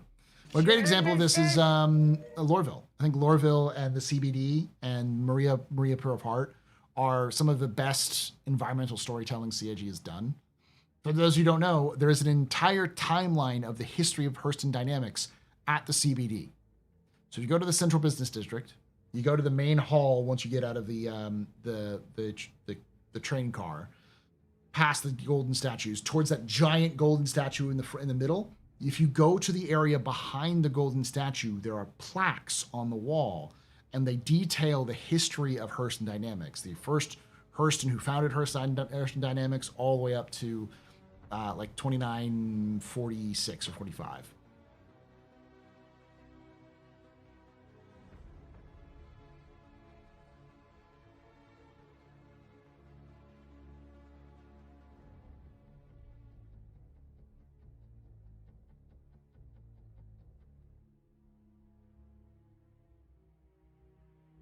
GTA 4 radio station slapped. I love to see those kind of things in there too, yeah.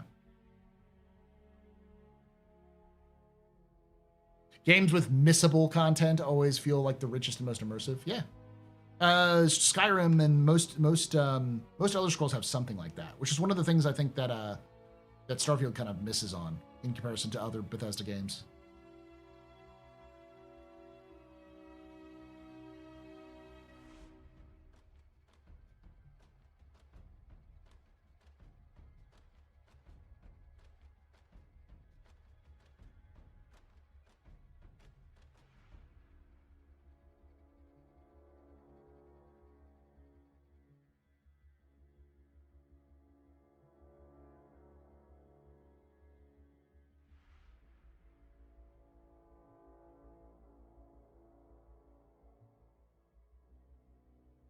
Barcelona! Barcelona! Rest in peace, yep.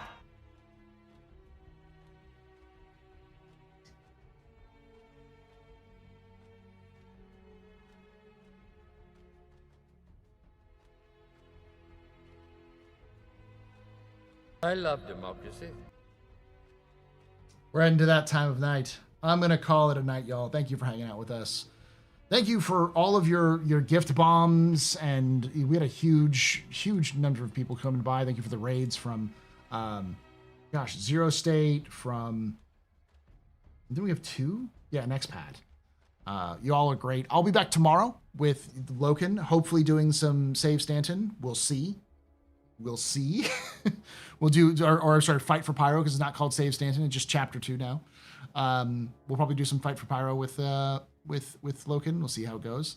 And we may do other games if Star Citizen is deciding to implode, as it usually is. So personally, I'm going with the Headhunters. So I will play around and hang out with Loken, but I will not be participating as much with that. I'll be mostly just sort of doing cool stuff, and we might do some other stuff.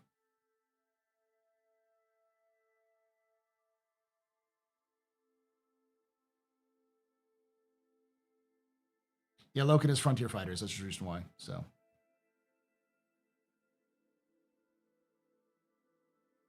Hammerhead asteroid missions are bugged. Tell you now. Fuck. Okay.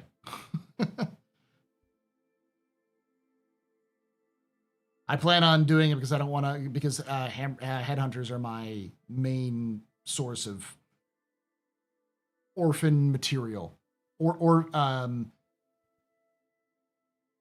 ethically sourced orphan made medicinal supplements. Non-regulated medicinal supplements. I like the Frontier Fighters, except for the genocidal angle. What's a good start location? Area 18. I would still start in Stanton. Pyro is still kind of funky to start in. Natural health supplements, yes. All right, y'all. Thank you for hanging out. Thank you for watching. Thank you for everything you all do. I will be back tomorrow for some more content. And of course, this weekend, take a look for my video on this whole saga of Save Stanton and the Fight for Pyro. Learn about where it came from, the origins of things like the Citizens for Prosperity, the Frontier Fighters, and the Headhunters, as well as what this current fight is over and where it might be going in the future. That'll all be on my lore channel. Tomorrow, I'm also going to release the question and answer session, the After Dark section of our last Captain's Table. I'm going to try to release those more on Wednesdays. I just keep forgetting to. I need to just set that up when I upload the original one. And this Saturday, we've got a spicy topic. Not only do we have a spicy topic, but we have a Soul Citizens Captain's Table. We've got Fast Cart. And because Fast Cart's on, Griffin wanted to come on to handle him, and because Griffin can't handle Fast Cart alone, we also have Fist. So we have Fist, Fast Cart, and Griffin all coming on, and the topic is, do FOMO sales work? Is the Star Citizen sales model a winning solution? Should they continue it? Should they stop?